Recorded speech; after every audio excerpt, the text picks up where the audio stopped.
Hey guys, tonight we journey back to medieval Europe, to a world where the night was darker than most of us can imagine, where candles were expensive luxuries, where clocks were rare, and where sleep itself followed rhythms that would seem unusual to many people today. Before we begin, find a comfortable place to rest. Perhaps dim the lights.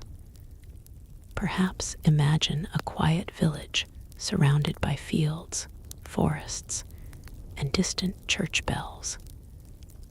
Tonight, we are stepping into a world where people did not always sleep the way we do.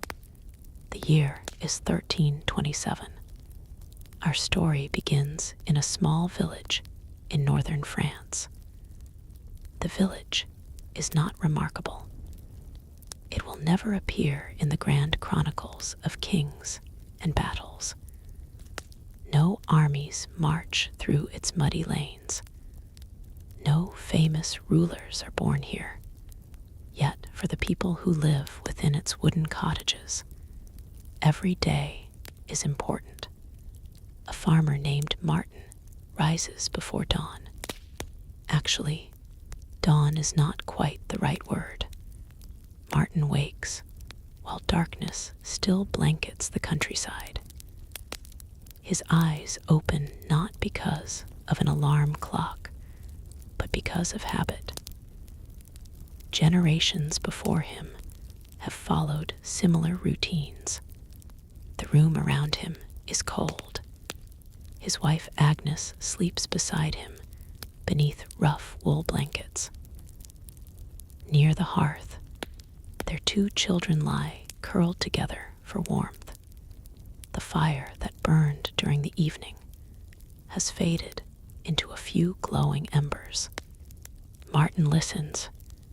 Outside, the wind moves through the thatched roofs. Somewhere in the distance, a dog barks. Then silence returns. For a few moments, he remains still. People in the modern world often imagine medieval life as constantly busy and uncomfortable. There is truth in that. Yet, there are also moments of remarkable quiet. This is one of them. The darkness before sunrise belongs to almost no one. The lord of the manor sleeps. The priest sleeps. The merchants sleep. Even the livestock seem reluctant to move. Martin eventually rises.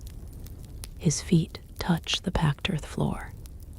The cold immediately reminds him that winter has not yet fully released its grip on the countryside. He adds wood to the fire. Soon small flames begin to dance. The cottage slowly fills with warmth. What happens next may surprise a modern observer.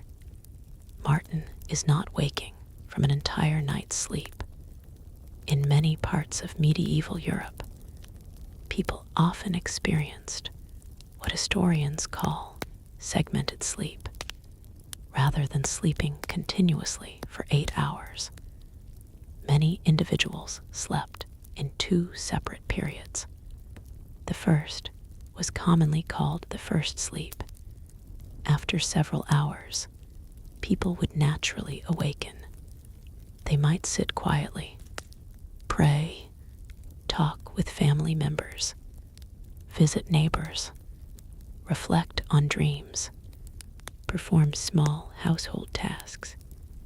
Only later would they return to bed for what was often called the second sleep. This pattern appeared in letters, court records, medical texts, and literature throughout Europe. To medieval people, it was not unusual. It was simply part of life. Martin knows nothing about future historians. He does not know scholars will someday study these sleeping habits. For him, Waking in the middle of the night feels completely normal. On this particular evening, after several hours of rest, he had awakened briefly. The moonlight had entered through a tiny opening in the wall. Agnes had also stirred. Neither seemed concerned. They spoke softly about the coming planting season. Then they slept again. Now morning approaches. Outside, the eastern horizon slowly grows lighter. The village begins to wake. One cottage after another shows signs of life. Thin streams of smoke rise into the cold air. Doors creak open. People emerge carrying buckets and tools. The day has begun. Yet understanding medieval sleep requires more than following one farmer through his morning. We must understand the world itself. Darkness governed nearly everything. Today, many cities never truly become dark. Streetlights shine. Television screens glow. Phones illuminate bedrooms. Medieval Europe was different. Night transformed the landscape. Roads disappeared into blackness. Forests became walls of shadow. Travel often stopped entirely. Without reliable lighting, darkness could feel enormous. People adjusted their lives accordingly. Many activities ended shortly after sunset. Work schedules followed seasonal daylight. Summer and winter created dramatically different rhythms. During summer months, daylight stretched long into the evening. During winter, darkness arrived early. As a result, sleeping patterns often shifted throughout the year. A person might spend significantly more time resting during December than during June. Nature remained the primary clock. Church bells also played an important role. Throughout Europe, monasteries and churches organized time around religious observances. Monks frequently woke during the night to pray. Certain monastic communities followed schedules that interrupted sleep deliberately. The purpose was spiritual. Nighttime prayer demonstrated devotion. A monastery in England might stir long before sunrise. Candles flickered through stone corridors. Sandals scraped across floors. Voices whispered prayers in Latin beyond monastery walls. Villagers occasionally heard bells ringing through the darkness. The sound carried across fields and rivers. For some, it provided comfort. For others, it served as a reminder that the night belonged not only to sleep, but also to faith. Far to the south, in parts of Italy, merchants kept different schedules. Large trading cities never slept entirely. Ports remained active. Ships arrived. Goods were unloaded. Watchmen patrolled streets. Yet even there, sleeping habits often differed from modern expectations. Bedrooms were rarely private. Families commonly shared sleeping spaces. Servants might sleep in the same room as employers. Travelers shared beds in inns. Privacy was a luxury. Warmth mattered more. During cold weather, multiple people often slept together simply to conserve heat. A visitor from the 21st century might find these arrangements uncomfortable. To medieval people, they were practical. As evening approached in Martin's village, Another important ritual unfolded. The animals returned. Chickens settled. Oxen rested. The final tasks of daylight were completed. Then came supper. The meal was simple. Dark bread, vegetables, perhaps a little cheese, maybe ale. After eating, families gathered near the hearth. Stories were exchanged, tools repaired, clothing mended, children listened, older villagers shared memories. Outside, darkness deepened. Candles remained expensive. Few households could afford to waste them. As a result, many people simply went to bed earlier than modern populations. There was little reason to remain awake. Yet bedtime did not necessarily mean one uninterrupted sleep. Hours later, many would wake naturally. Medical writers of the era even referred to this pattern as ordinary. Some recommended certain activities during the interval between sleeps. Prayer was particularly common. Dreams also held significance. Many medieval Europeans believed dreams could contain messages. A strange dream might be discussed the following day. Some sought interpretations from priests. Others relied on local traditions. The boundary between sleeping and waking often felt more meaningful than it does today. During these quiet nighttime intervals, people occupied a unique state, neither fully asleep nor fully engaged with daytime responsibilities. The world felt different, softer, slower, more mysterious. One evening, Martin experiences such a moment. He awakens shortly after midnight. The cottage is silent. Moonlight shines faintly across the room. Agnes remains asleep. The children do not move. For several minutes, he simply listens. Then he notices something familiar. Far away, across the fields, church bells begin to ring. Not loudly, not urgently, just enough to drift through the darkness. Martin closes his eyes again. The sound seems to float above the sleeping countryside. A few moments later, the bells stop.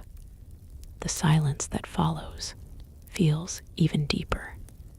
And as he lies there, between his first sleep and his second, surrounded by darkness, warmth, and distant memories, he has no way of knowing that countless people across medieval Europe are experiencing nearly the same thing at that very moment. From English villages to French farms, from German towns to Italian monasteries, an entire continent is resting according to rhythms that future generations will largely forget. But our journey into those forgotten nights has only just begun. The distant church bells faded into the darkness, and the village settled once more into silence. Martin eventually drifted back into his second sleep. The hours before dawn passed slowly. Outside, frost gathered along fences and field boundaries. A thin layer of mist crept across the low ground beyond the village. The moon traveled steadily overhead, illuminating patches of farmland and the narrow dirt paths connecting scattered cottages. For modern people, nighttime often feels divided by clocks. We think in terms of exact hours. Midnight, 1 o'clock, 3 o'clock, 5:30. Medieval villagers rarely experienced time that way. Most had no personal clocks. Many could not measure hours precisely. Instead, they understood time through natural signs. The position of the moon, the crowing of roosters, the ringing of church bells, the changing color of the sky. Life flowed according to rhythms rather than numbers. This affected sleep in ways that can be difficult to imagine today. When Martin finally awoke again, he did not know the exact hour. He only knew that morning was approaching. The darkness felt thinner. The air seemed different. His body recognized what no clock could tell him. Soon he would need to begin another day of labor. Across Europe, millions of people experienced nights in a similar fashion. Yet medieval sleeping habits were not identical everywhere. The continent was vast. Different regions developed different customs. Different climates encouraged different routines. Different social classes slept in different ways. The contrast between rich and poor could be remarkable. A peasant family might crowd together inside a single room. A noble household could possess several chambers.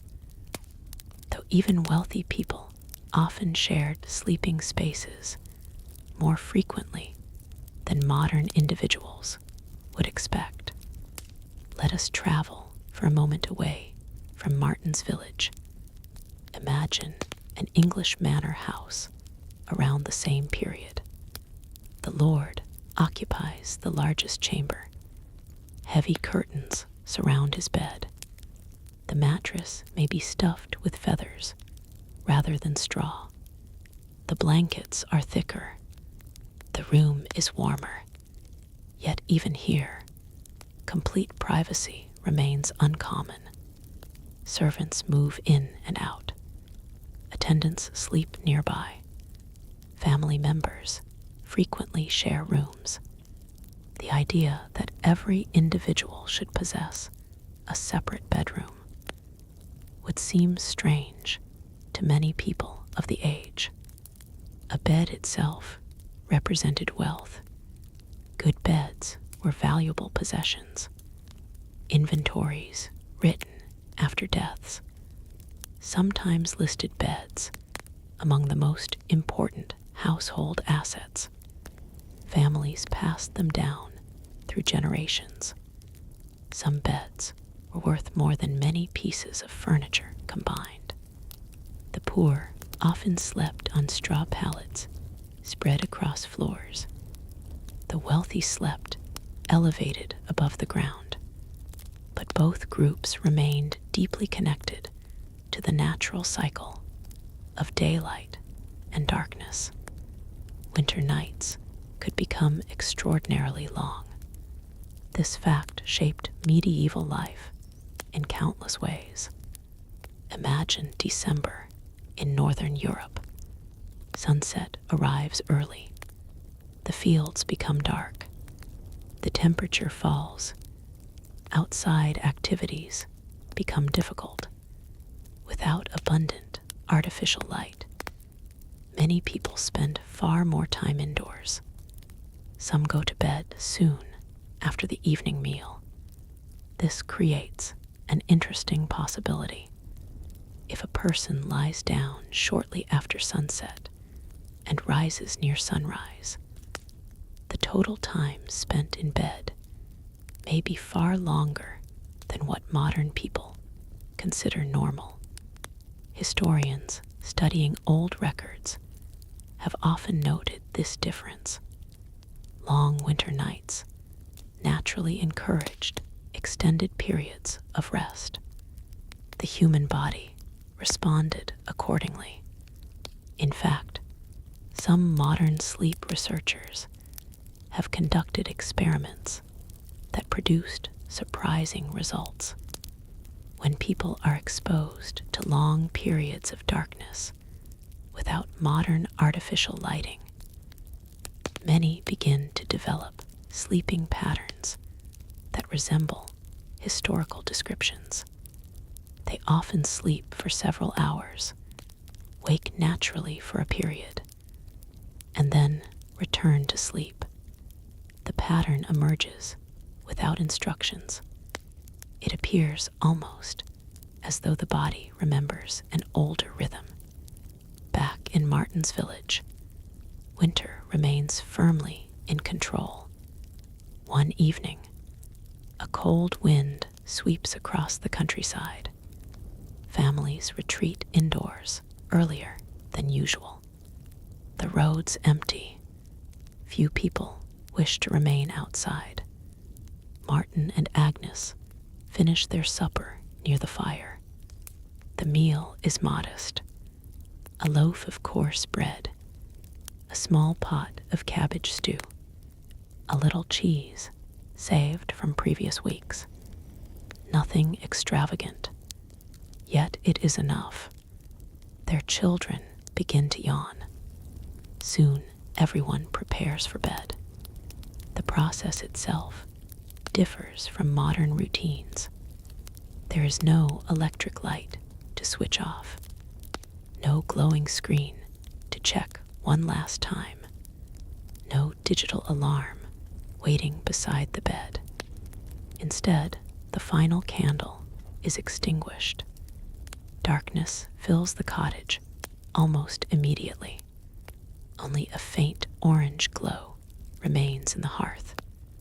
The room becomes quiet. Outside, the wind brushes against the walls. Martin closes his eyes. Sleep arrives quickly.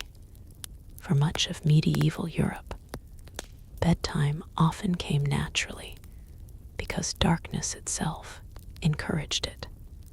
Today, many people struggle to separate daytime activity from nighttime rest. Artificial light blurs the distinction. Medieval people experienced a clearer boundary. Night looked different, felt different, behaved differently. The body responded. Another aspect of medieval sleep that surprises many modern readers involves communal sleeping arrangements. Travelers often shared beds with strangers. This was not unusual. Inns possessed limited space. Beds were expensive. Heat was valuable. If several travelers arrived at an inn during bad weather, they might find themselves sharing a mattress for the night. Some records describe individuals sleeping beside complete strangers while traveling across Europe. The arrangement could be awkward, yet it was accepted. Practical concerns outweighed personal preferences. Imagine a merchant journeying from Paris toward a distant market town. After days on muddy roads, he reaches an inn after sunset. The common room is crowded. Every available space has been claimed. The innkeeper offers him part of a bed already occupied by another traveler. The merchant agrees.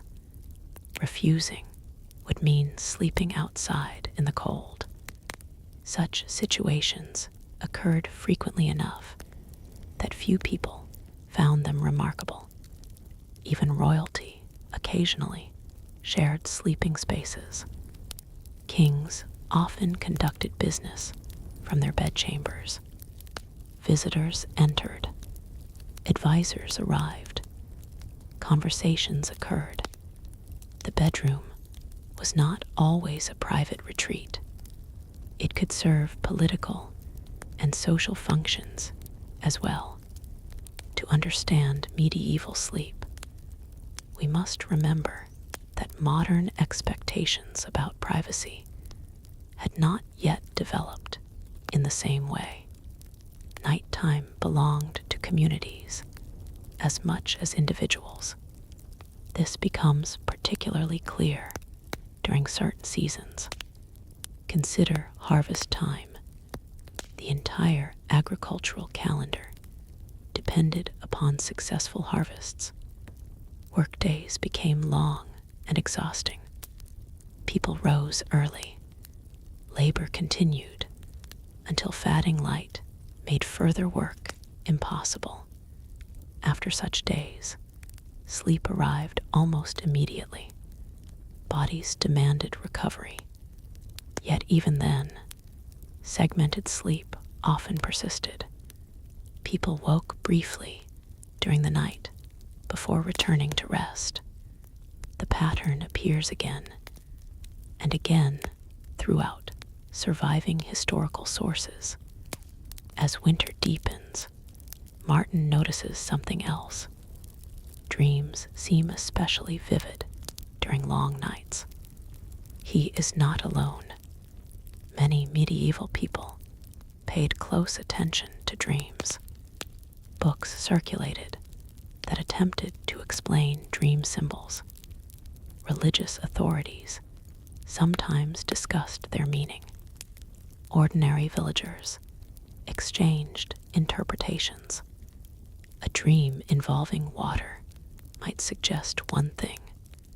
A dream involving animals might suggest another. Some dreams inspired hope. Others inspired fear. Because people often awakened between sleeps, they had opportunities to remember and reflect upon what they had seen during the night. Modern sleepers frequently rush from bed into busy schedules. Medieval sleepers often spent quiet moments considering their dreams before returning to sleep. One cold night, Martin dreams that he is walking through an endless wheat field beneath a silver moon. No wind moves the grain. No birds cross the sky. Everything remains perfectly still. Then distant bells begin ringing. The sound grows louder. Closer, closer still. Suddenly he awakens. The cottage is dark. His heart beats rapidly. For a moment he listens. Nothing, only silence. The bells existed solely within the dream. Agnes stirs beside him. Another dream, she whispers. Martin nods. She says nothing more. There is no need. Both understand that such moments happen. The world between sleeps often feels strange, not frightening, simply unusual. A place where memory, imagination, faith, and darkness briefly overlap. Eventually, Martin lies back down. The warmth of the blankets surrounds him. Outside, clouds drift across the moon. The village remains asleep. Somewhere beyond the horizon, monks rise for prayer. Merchants rest in crowded inns. Nobles sleep behind heavy curtains. Watchmen patrol silent streets. Across an entire continent, countless lives move through the same darkness.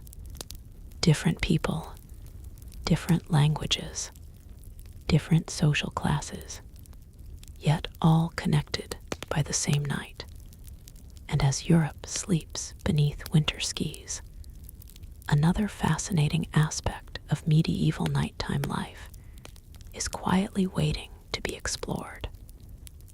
One that involves candles, fears, ghost stories, strange superstitions, and the very real dangers that people believed lurked beyond the reach of firelight. That journey will begin with the next nightfall. The next evening arrived beneath a sky of low gray clouds. Throughout the day, Martin had worked in the fields, repairing sections of fencing damaged by winter storms. His hands ached from the cold. His boots were caked with mud. By the time the sun began sinking behind the distant hills, he felt the familiar heaviness that comes after hours of labor. The village slowly prepared for another night. Smoke drifted upward from dozens of chimneys. Animals were secured. Tools were returned to sheds. Doors were closed against the growing chill. As darkness spread across the countryside, the world beyond the village seemed to disappear. This was one of the most important realities of medieval Europe. Night was not simply the absence of daylight. It was an entirely different environment. Modern people often underestimate just how dark the past could be. Imagine stepping outside after sunset with no streetlights, no passing cars, no glowing windows stretching for miles, no electric signs on the horizon, only the moon, the stars, and whatever light a person could carry. For many medieval villagers, leaving home after dark was something done only when necessary. The familiar roads of daytime became uncertain paths. Trees transformed into strange silhouettes. Every sound seemed louder. Every shadow appeared deeper. Human imagination naturally filled the darkness with possibilities.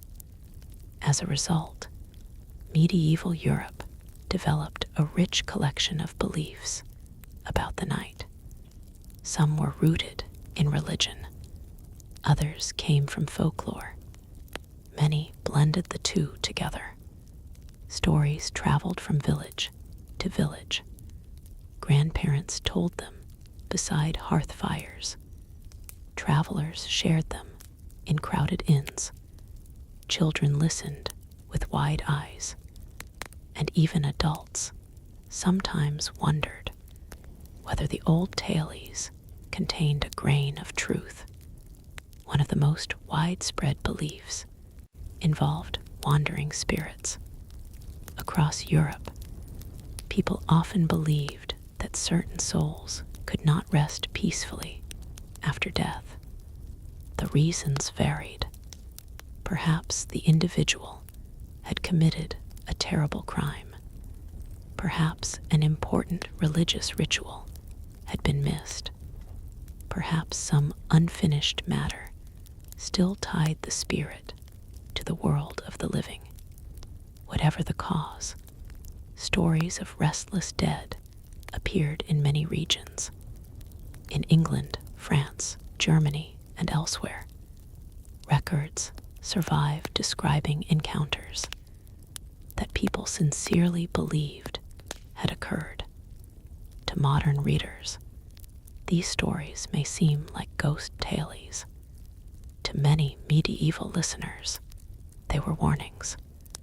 The dead deserved respect. Proper burials mattered. Religious obligations mattered. Memory mattered.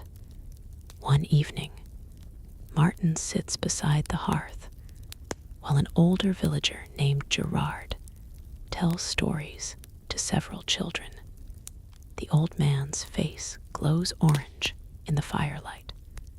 His voice remains calm. He does not sound like someone trying to frighten his audience. Instead, he speaks as though discussing ordinary events. Years earlier, he claims, a man from a neighboring village had ignored certain religious duties throughout his life. After his death, strange sightings began. Travelers reported seeing a figure walking roads after midnight. Dogs barked whenever it approached. The figure never spoke. It simply continued along the same route night after night. Eventually, priests became involved. Prayers were offered. Masses were conducted. The sightings stopped, at least according to Gerard. The children listen carefully. Martin says little. Whether he believes the story completely hardly matters. What matters is that everyone understands the lesson hidden within it. Stories served purposes. They reinforced values. They explained mysteries. They offered structure to an unpredictable world. The medieval night provided fertile ground for such beliefs. Without modern scientific explanations, many natural phenomena appeared mysterious. An unusual sound in the darkness could become something supernatural. A strange light seen across a distant field might inspire rumors for years. Even ordinary events could seem extraordinary under the right conditions. Consider fog. A thick fog moving across moonlit fields can create remarkable visual effects. Shapes appear and disappear. Distances become difficult to judge. Objects seem to move when they are actually standing still. A traveler encountering such conditions after midnight might easily misinterpret what he sees. The result could become another story passed from generation to generation. Yet not all fears of the night involved spirits. Many dangers were perfectly real. Bandits sometimes operated along isolated roads. Wild animals remained more common than they are today. Accidents occurred. People could become lost. A simple injury far from help might prove fatal. Consequently, caution after dark was often practical rather than superstitious. Many villages effectively closed themselves off during nighttime hours. Gates were shut, doors were barred, residents remained indoors. The outside world could wait until sunrise. This atmosphere influenced sleeping habits in subtle ways. Because the night carried uncertainty, many people preferred to remain close to home. Even the period between first and second sleep was usually spent indoors. A person might pray, repair clothing, talk quietly, reflect upon dreams. Venturing outside unnecessarily held little appeal. Meanwhile, elsewhere in Europe, cities experienced nighttime differently. Let us travel briefly to a medieval town surrounded by stone walls. Unlike Martin's village, this settlement contains hundreds or perhaps thousands of residents. Narrow streets wind between timber-framed buildings. Markets fill the center during daylight hours. Workshops line the roads. Merchants conduct business. Artisans produce goods. The city does not become completely silent after sunset. Watchmen patrol the streets carrying lanterns. Their duties are important. Fire represents a constant threat. Most structures contain large amounts of wood. A single spark can become a catastrophe. historical records contain numerous accounts of devastating urban fires. As a result, watchmen remain alert. Their calls echo through dark streets. Citizens hear familiar voices announcing that all is well. In some locations, these patrols also reminded residents of the time, again, not with precise modern accuracy, simply enough to provide a sense of order. The rhythm of the night continued. Hours passed. Most people slept. Others remained awake for specific responsibilities. Bakers often began work long before sunrise. Their schedules differed from those of farmers. Monks followed prayer cycles. Guards maintained watch. Certain laborers prepared markets before dawn.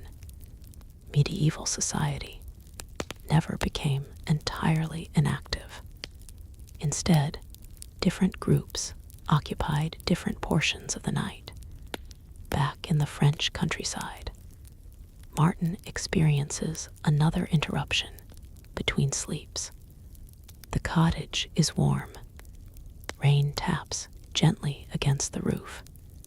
He awakens naturally, not abruptly, not because of danger, simply because his body has reached the midpoint of its nightly rhythm. The fire has nearly died. Only glowing coals remain. For several minutes, he watches them. The room feels peaceful. Agnes is awake as well.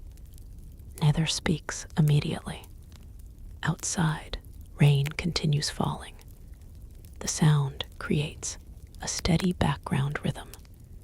Eventually, Agnes asks whether he remembers the old story about the woman who supposedly saw fairies near the river decades earlier. Martin smiles. Everyone knows that story. According to local tradition, the woman encountered tiny figures dancing beneath moonlight. They vanished when she approached. Some versions claim she received a blessing. Others claim she received a warning. Each retelling changes details slightly. The truth hardly matters anymore. The story has become part of village memory. Such tales existed everywhere. Ireland possessed legends of hidden folk. Scotland carried stories of supernatural beings wandering lonely hills. German forests inspired countless myths. Scandinavian regions maintained traditions involving spirits and mysterious creatures. Night encouraged imagination. Darkness provided the stage. Human beings supplied the rest. For medieval people, these stories often blended seamlessly into daily life. Not everyone believed every tale. Skepticism certainly existed, yet uncertainty remained. The world still contained many unknowns. A person could not simply search for explanations. Knowledge traveled slowly. Rumors traveled quickly. And so the night remained filled with possibilities. As the rain continues outside, Martin and Agnes eventually grow quiet again. The brief interval between sleeps is ending. Their eyes become heavy. The warmth of the blankets draws them back toward rest. Soon both drift once more into sleep. Across Europe, countless others are doing the same. Some rest in castles, some in monasteries, some beneath thatched roofs, some aboard ships anchored in harbors, some in crowded inns. where strangers share beds.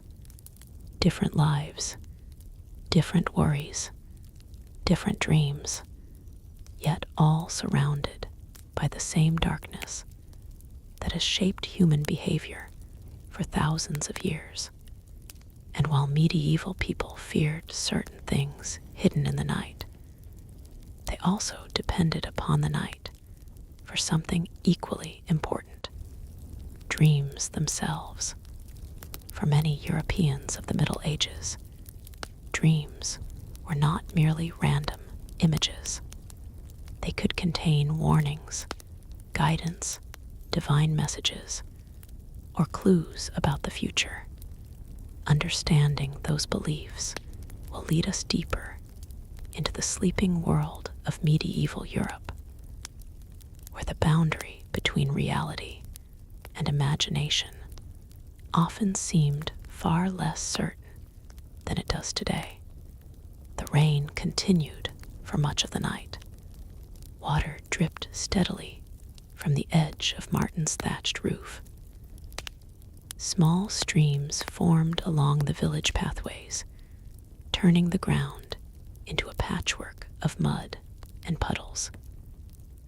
Inside the cottage, however, warmth remained trapped beneath blankets and near the fatting glow of the hearth. Martin slept once more. This time, his dreams carried him somewhere strange. He stood in the middle of a vast field covered in snow. No footprints marked the white surface. No houses appeared on the horizon. Above him stretched a sky filled with stars brighter than any he had ever seen. Far away, a bell began to ring. One slow note, then another, then silence. The dream ended. Martin awoke before dawn. For a few moments, he remained motionless, wondering why the sound still seemed so clear in his memory. Then he sat up and listened. The cottage was quiet. Only the wind remained. The bell existed solely in the dream. Yet he remembered every detail. For medieval Europeans, experiences like this often carried significance. Dreams were rarely dismissed as meaningless. Many people believed they contained messages waiting to be understood. Sometimes those messages came from God, sometimes from saints, sometimes from darker sources, and sometimes, perhaps, from the dreamer's own soul. The medieval world took dreams seriously. This was not merely village superstition. Kings paid attention to dreams. Monks recorded dreams. Priests discussed dreams. Scholars wrote books explaining dreams. Throughout Europe, dream interpretation became an accepted part of intellectual and religious life. To understand why, we must remember how differently medieval people viewed the universe. Today, many individuals see dreams as products of the brain. The medieval mind often approached the matter differently. The world appeared filled with spiritual forces. Heaven existed, hell existed, angels existed, demons existed. Divine intervention seemed possible if unseen powers could influence earthly events. Why could they not communicate through dreams? This question fascinated generations of medieval thinkers. Inside monasteries, educated monks copied ancient texts discussing dreams. Some came from Christian traditions. Others originated in classical Rome and Greece. The works survived because scribes patiently preserved them century after century. As a result, medieval Europeans inherited thousands of years of ideas about sleeping and dreaming. One influential source came from the Bible itself. Scripture contains numerous examples of significant dreams. Joseph interpreted dreams in Egypt. Prophets received visions. Important warnings arrived during sleep. Because these stories held religious authority, dreams naturally attracted attention. Many believers considered them possible channels of communication between heaven and earth. Not every dream was trusted. Far from it, church authorities often warned people to be cautious. A dream might come from God, or it might come from temptation, or perhaps from ordinary thoughts and worries. Determining the difference required wisdom. This uncertainty created endless discussion. Imagine a monastery somewhere in northern Europe during the 14th century.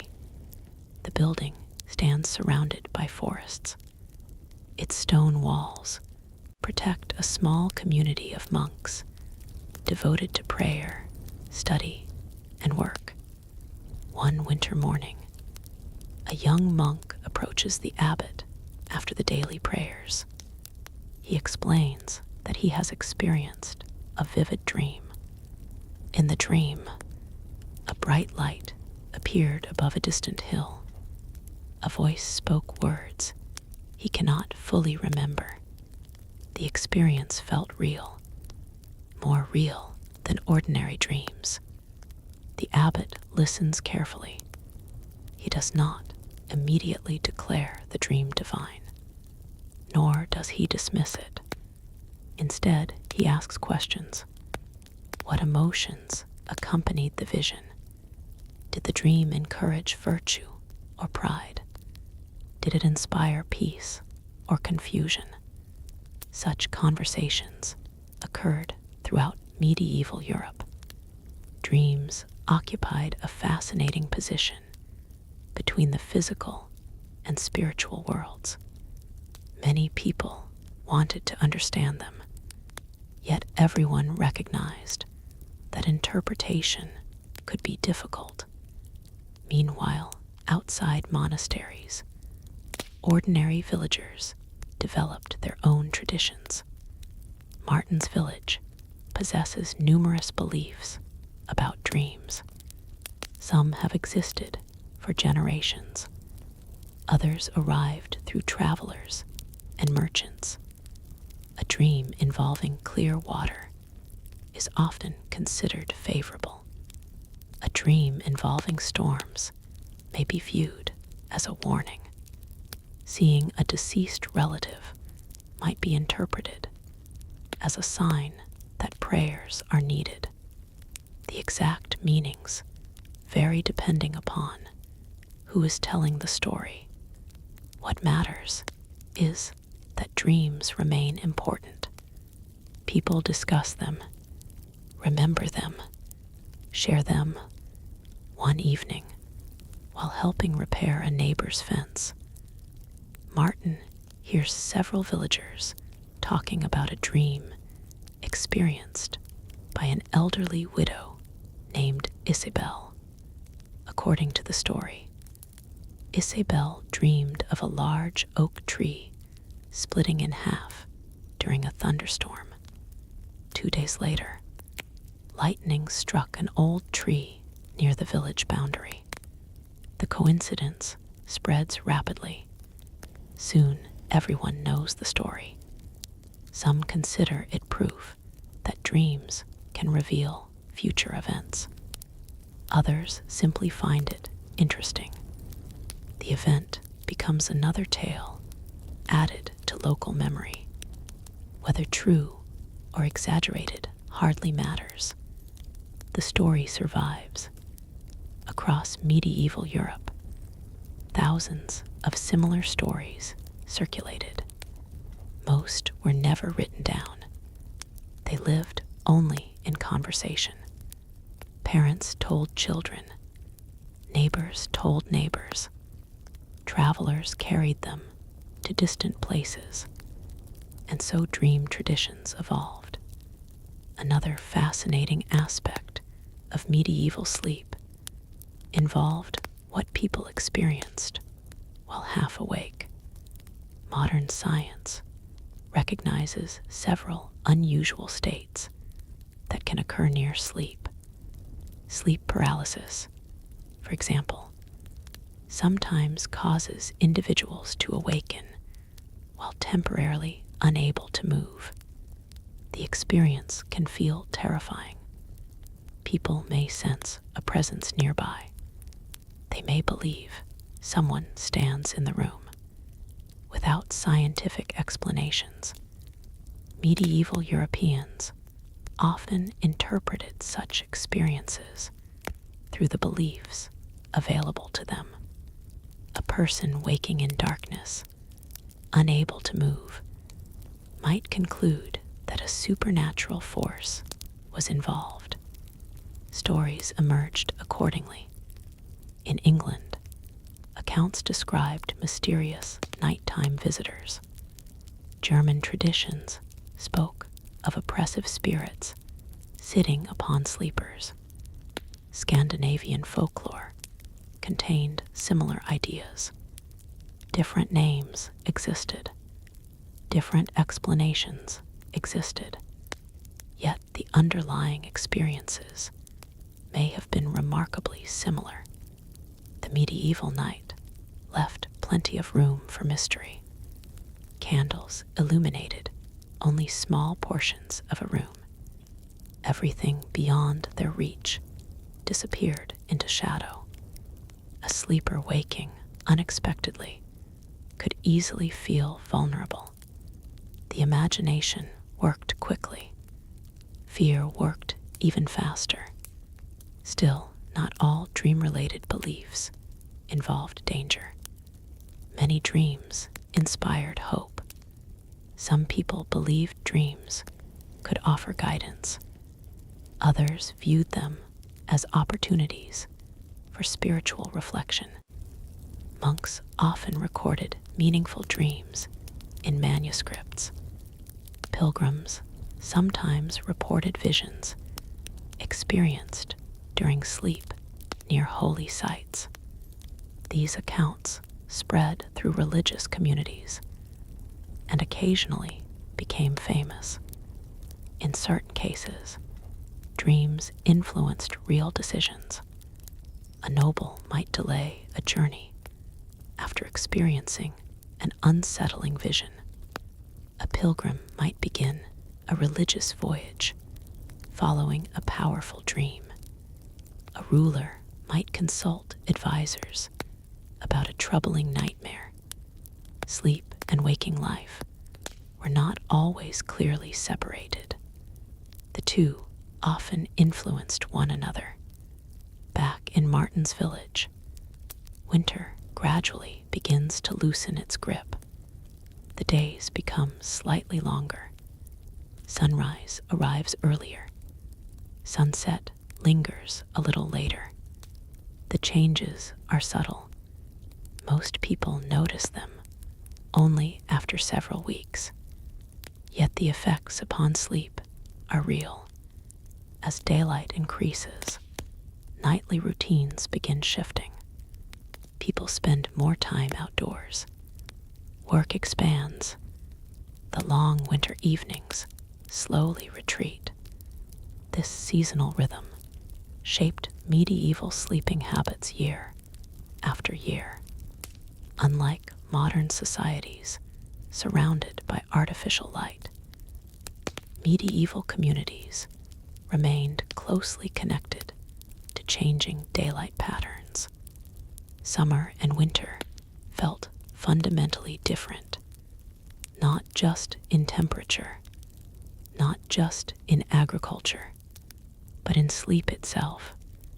The body adapted to the seasons. Life adapted alongside it. One particularly clear evening, Martin steps outside shortly before bed. The sky above him is astonishing. Thousands of stars fill the darkness. The Milky Way stretches overhead like a pale river. There are no electric lights to hide the heavens, no glow from distant cities, only the universe in all its brilliance. Modern historians sometimes note that medieval Europeans likely experienced the night sky more vividly than most people do today. The stars were companions, guides, sources of wonder. Their movements inspired stories, calculations, religious reflection, and endless curiosity. Martin stands quietly for several moments. The village behind him grows silent. Doors close. Voices fade. One by one, candles disappear. Darkness settles across the landscape. Soon he returns indoors. The hearth glows softly. Agnes is already preparing for sleep. Another night awaits. Another first sleep. Another interval of wakefulness. Another second sleep. The rhythm continues. A rhythm shared by countless generations before him. A rhythm that would remain common for centuries before gradually changing as Europe transformed. Yet those changes are beginning to approach. Far away, new developments are slowly emerging. Cities are growing. Trade is expanding. Technology is evolving. And over the coming centuries, the arrival of better lighting, changing work patterns, and new social habits will begin altering the way Europeans experience the night itself. The medieval sleeping world remains intact for now, but the first hints of transformation are already appearing beyond the horizon, waiting to reshape darkness, sleep, and daily life in ways Martin could never imagine. Spring arrived slowly. At first, the changes were almost impossible to notice. A slightly warmer breeze, a little more daylight lingering in the evening, birdsong returning to the fields, the frozen earth softening beneath countless footsteps. For Martin and the people of his village, these signs mattered. Their lives depended upon the seasons. The rhythm of work changed as the landscape changed. And because work changed, sleep changed as well. The long winter nights that had encouraged extended periods of rest gradually began to shrink. The darkness no longer seemed endless. Each evening surrendered a little more ground to daylight. Martin noticed it without consciously thinking about it.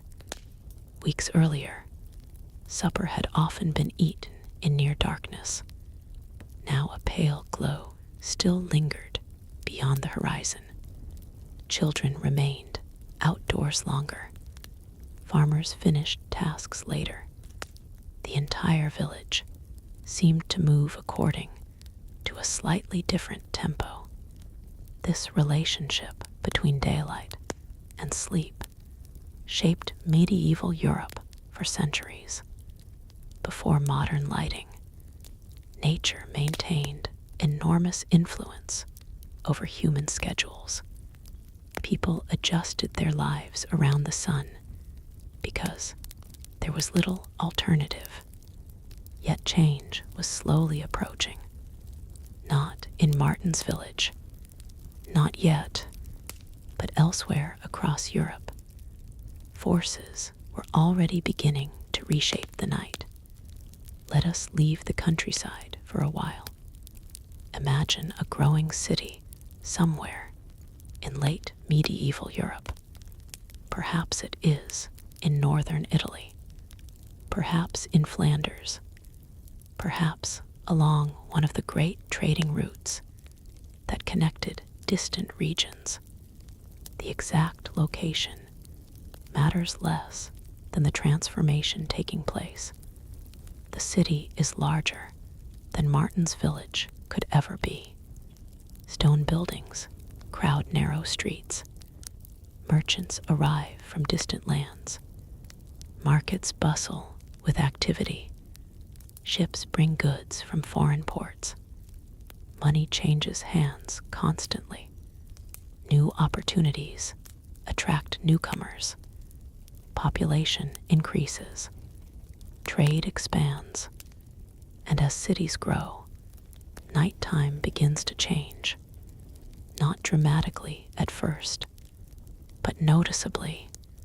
A merchant named Pietro lives in one such city.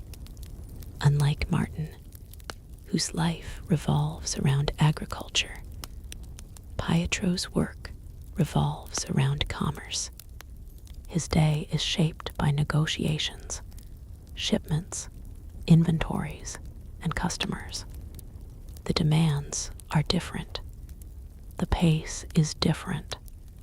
The city itself is different. After sunset, activity does not vanish immediately. Certain workshops continue operating. Taverns remain open. Travelers arrive late. Business sometimes extends beyond daylight hours. The urban night becomes more active than the rural night. Yet darkness still dominates. Lighting remains expensive. Candles cost money. Oil lamps require fuel. Most households use illumination carefully. Every flame represents an expense. Because of this, even prosperous citizens often think carefully before burning additional candles. Medieval records reveal just how valuable artificial light could be. Household accounts sometimes tracked candle usage with surprising attention. Monasteries recorded supplies. Noble households monitored expenses. City governments occasionally regulated nighttime lighting. Light was precious, something to be managed rather than taken for granted. One evening, Pietro sits in his home reviewing business notes. A single candle flickers beside him. Its light illuminates only a small portion of the room. Beyond that circle of brightness lies shadow. He works carefully. Every moment matters. Every inch of candle consumed carries a cost. Eventually, he extinguishes the flame, not because he wishes to sleep, because continuing would waste valuable resources. This simple reality influenced sleeping habits throughout Europe. Modern people can remain awake indefinitely under electric light. Medieval Europeans faced limitations. Darkness encouraged rest because productive activity became increasingly difficult. Yet cities continued pushing against those limits. Commercial growth created pressure for longer hours. Merchants wanted more opportunities. Craftsmen sought additional productivity. Travelers arrived at all times. The night slowly became more economically important. These developments unfolded gradually across generations. No one noticed a sudden revolution. Instead, countless small adjustments accumulated over time. Back in Martin's village, however, life remains tied closely to older rhythms.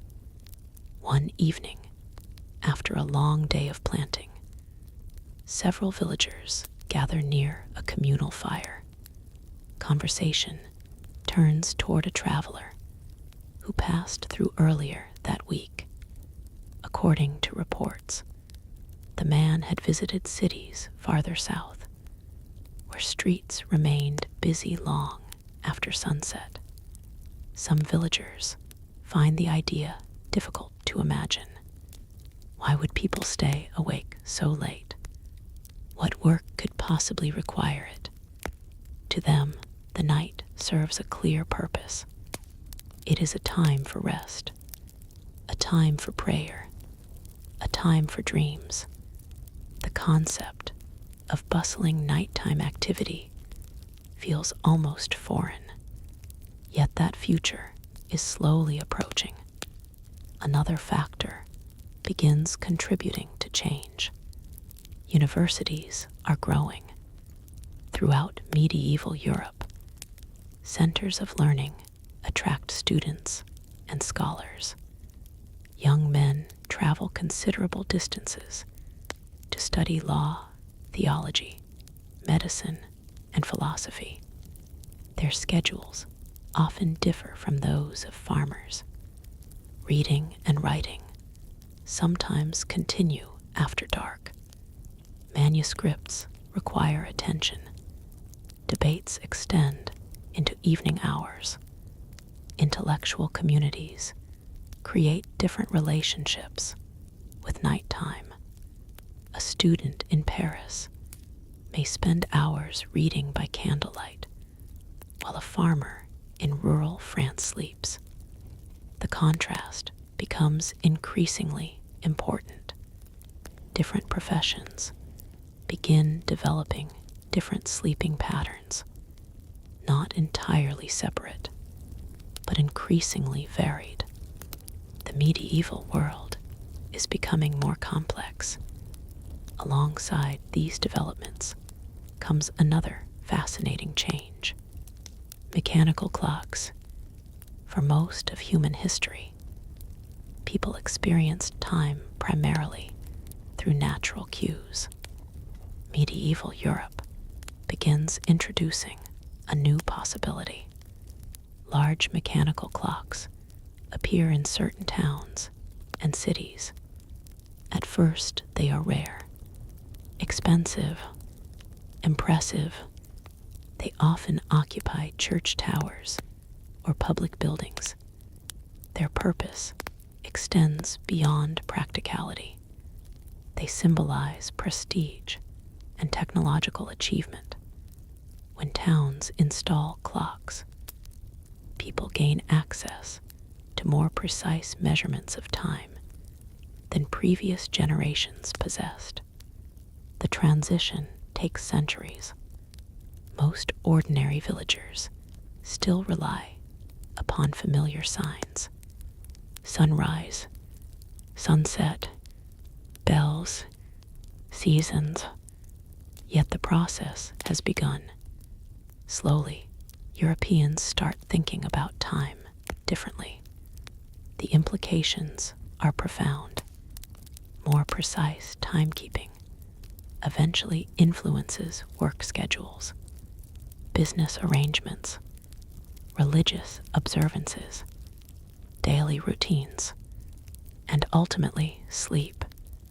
Historians often note that the story of sleep cannot be separated from the story of time itself. The more precisely societies measure time, the more carefully they organize activities around it. Martin knows nothing about mechanical clocks. He has never seen one, yet forces beyond his village are gradually reshaping the world his descendants will inherit. One night, after completing his evening meal, he steps outside. The air is mild, Spring stars shine overhead. Nearby cottages glow faintly from hearth fires. Somewhere across the fields, an owl calls. The scene feels timeless, unchanging, ancient, yet history rarely stands still. Beneath the surface, transformation is always underway. Martin watches the sky for a while. Then he notices something unusual. A light moving slowly along a distant road. Perhaps a traveler carrying a lantern. Perhaps a merchant arriving late. Perhaps someone returning from another village. The tiny light advances steadily through the darkness. For a moment, Martin finds himself thinking about all the roads stretching beyond his familiar world. Roads leading toward cities, toward ports, toward castles, toward universities, toward places where people live differently, sleep differently, think differently. The realization is fleeting. Soon he returns indoors. The fire crackles softly. Agnes prepares blankets. Another night begins. As always, darkness settles around the cottage. As always, first sleep approaches. As always, dreams wait somewhere beyond waking consciousness. Yet Europe itself is changing. Trade networks are expanding. Towns are growing. Knowledge is spreading.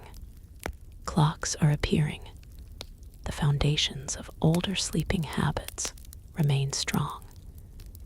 But new influences are gathering strength year by year. Future generations will inherit nights unlike those of their ancestors. They will experience time differently, organize work differently, perhaps even understand sleep differently. For now, however, Martin closes his eyes beneath a roof of thatch and timber, surrounded by familiar sounds and familiar darkness. The old rhythm continues. First sleep, a quiet waking interval. Second sleep, a pattern repeated by countless people across the continent, yet hidden within the growing cities of Europe. The first seeds of a new nighttime world have already been planted, and those seeds will continue growing as merchants, scholars, craftsmen, and travelers gradually push human activity further into the hours once ruled almost entirely by darkness. The small light moving along the distant road disappeared long before midnight. Martin eventually stopped watching the darkness beyond the village and returned to the warmth of his cottage. The fire had settled into a bed of glowing embers. Agnes was already asleep. Outside, the spring wind moved gently through the trees. Soon, Martin drifted into his first sleep. As he rested, the traveler carrying that lantern continued his journey. And with that traveler, our story leaves the village once again.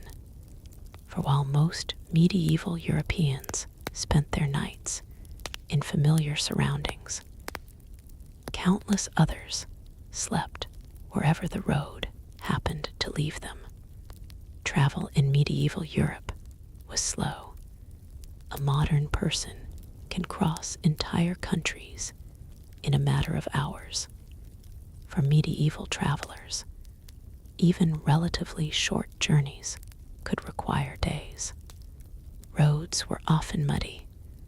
Bridges were unreliable. Weather created constant challenges.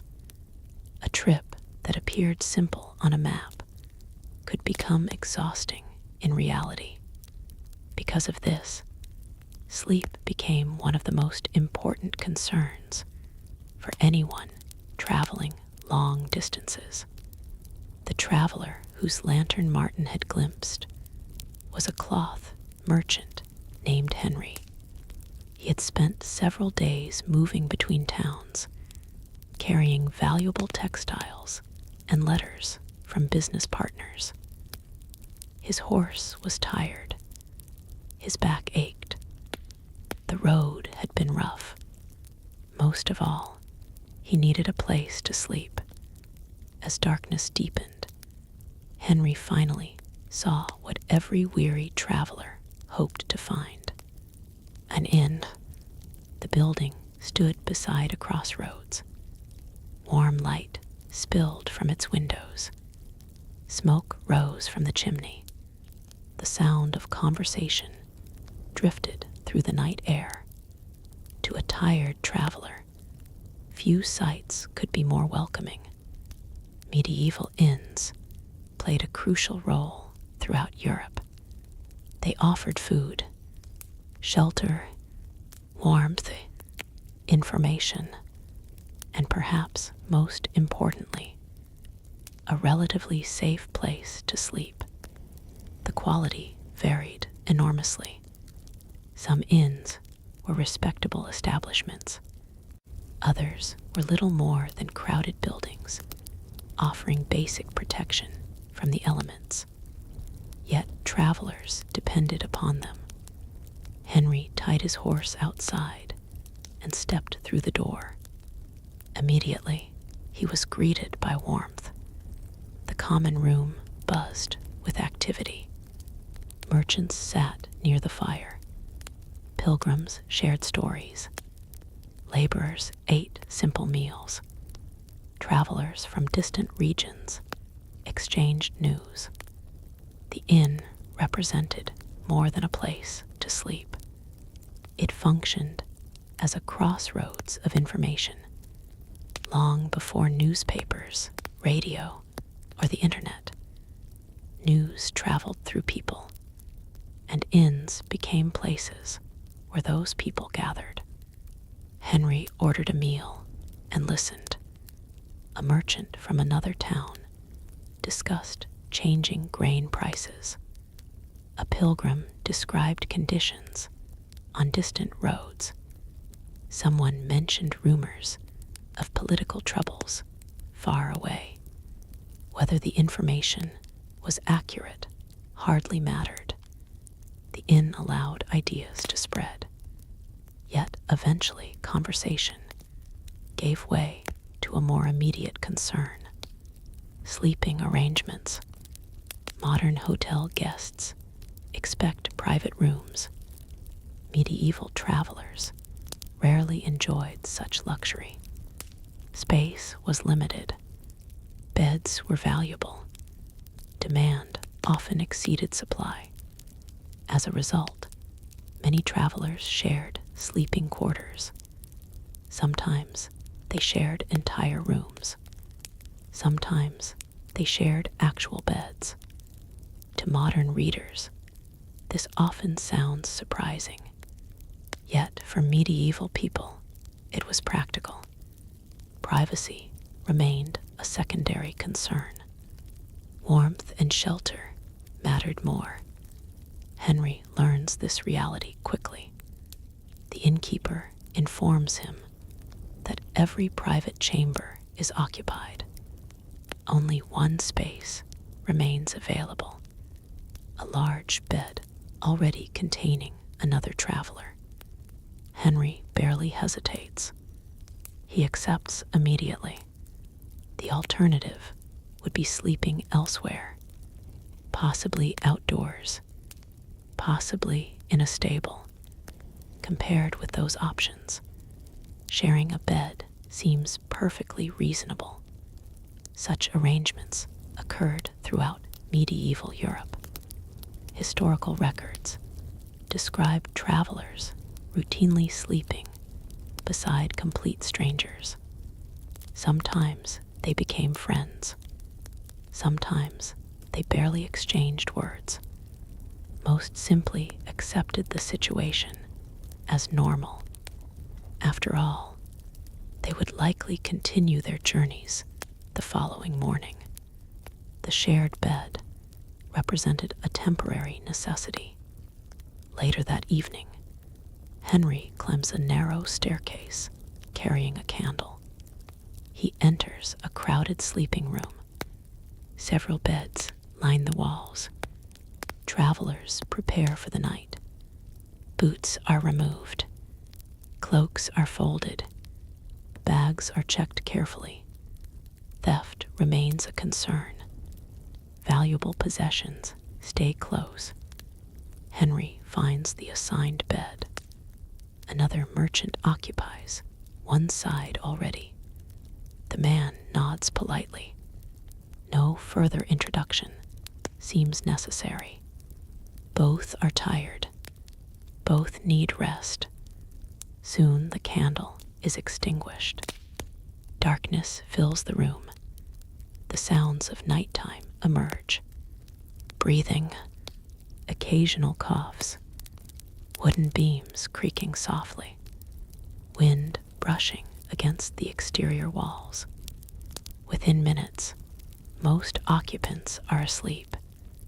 Yet even here, the familiar medieval pattern often appears. Several hours later, some travelers awaken naturally. The interval between first and second sleep occurs not only in villages, but also in inns. One man quietly says a prayer. Another drinks water. Someone adjusts blankets. Conversation remains minimal. The room soon settles once more. Henry returns to sleep. Across Europe, scenes like this unfold every night. Roads connect countless communities. Travelers move between them.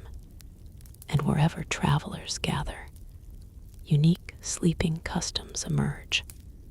Pilgrims provide another fascinating example. During the Middle Ages, religious pilgrimages were extraordinarily common. Men and women traveled great distances to visit holy sites. Some journeys lasted weeks, others lasted months, a few required years. Pilgrims often faced difficult sleeping conditions. Sometimes they stayed in monasteries, sometimes in inns, sometimes in specially maintained shelters.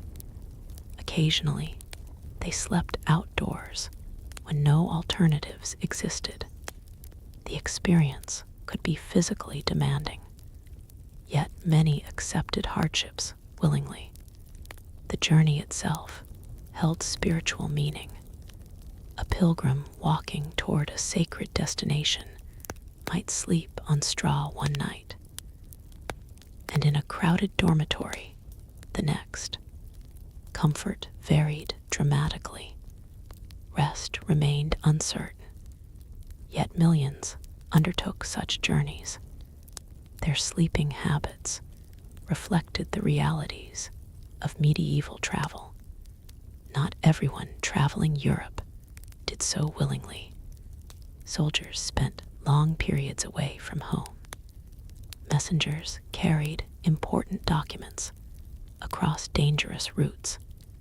Sailors slept aboard ships. Traders crossed mountain passes. Students journeyed toward universities. Each group developed strategies for obtaining rest under challenging circumstances. Sleep remained essential, yet ideal conditions rarely existed. One of the most interesting examples comes from medieval ships. Conditions aboard vessels could be extremely uncomfortable. Space was limited. Weather was unpredictable. Privacy was almost non-existent.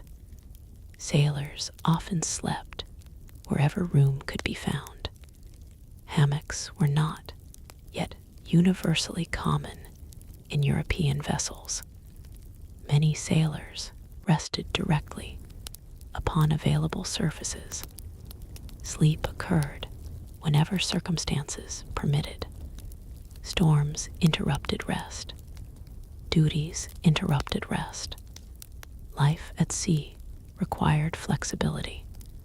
Compared with Martin's peaceful cottage, such conditions felt entirely different, yet they were part of the same medieval world. Back in the village, Martin remains unaware of most of these experiences.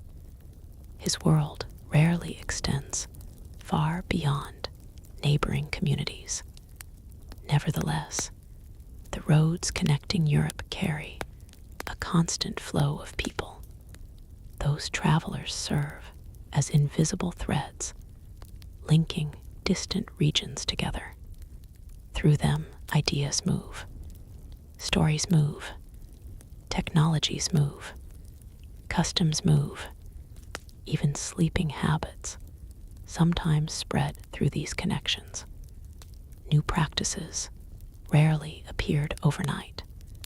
They traveled slowly, one conversation at a time, one journey at a time, one generation at a time. Near dawn, Henry awakens once more. Pale light enters through a small window. The room begins to stir. Travelers gather their belongings. Boots are laced. Horses are prepared. Breakfast is served. Soon, everyone returns to the road. The shared sleeping room empties quickly. By mid-morning, many occupants are already miles apart. They may never meet again. Yet for one night, they shared a small corner of the medieval world. They shared shelter, darkness, sleep, and the simple human need for rest. As Henry rides away from the inn, another day begins. Ahead lie more roads, more towns, more nights spent far from home. His experiences reveal a truth often forgotten today. Medieval sleep was not one single experience. It varied enormously depending upon where people lived and how they lived. Farmers slept differently from merchants. Monks slept differently from sailors. Pilgrims slept differently from nobles. Yet despite those differences, nearly everyone remained connected by the same natural cycle of darkness and daylight. The night still governed life. The stars still watched overhead, and the road stretching beyond the horizon still carried countless travelers toward destinations unknown. Soon, our journey will follow another group whose sleeping habits were unlike almost anyone else's in medieval Europe, monks and nuns, whose nights were deliberately interrupted by prayer, discipline, and religious devotion. Their unusual schedules would shape some of the most distinctive sleeping patterns of the entire Middle Ages. The road carried Henry farther south throughout the following days. Behind him, villages disappeared into the distance. Ahead, new towns emerged beyond hills and rivers.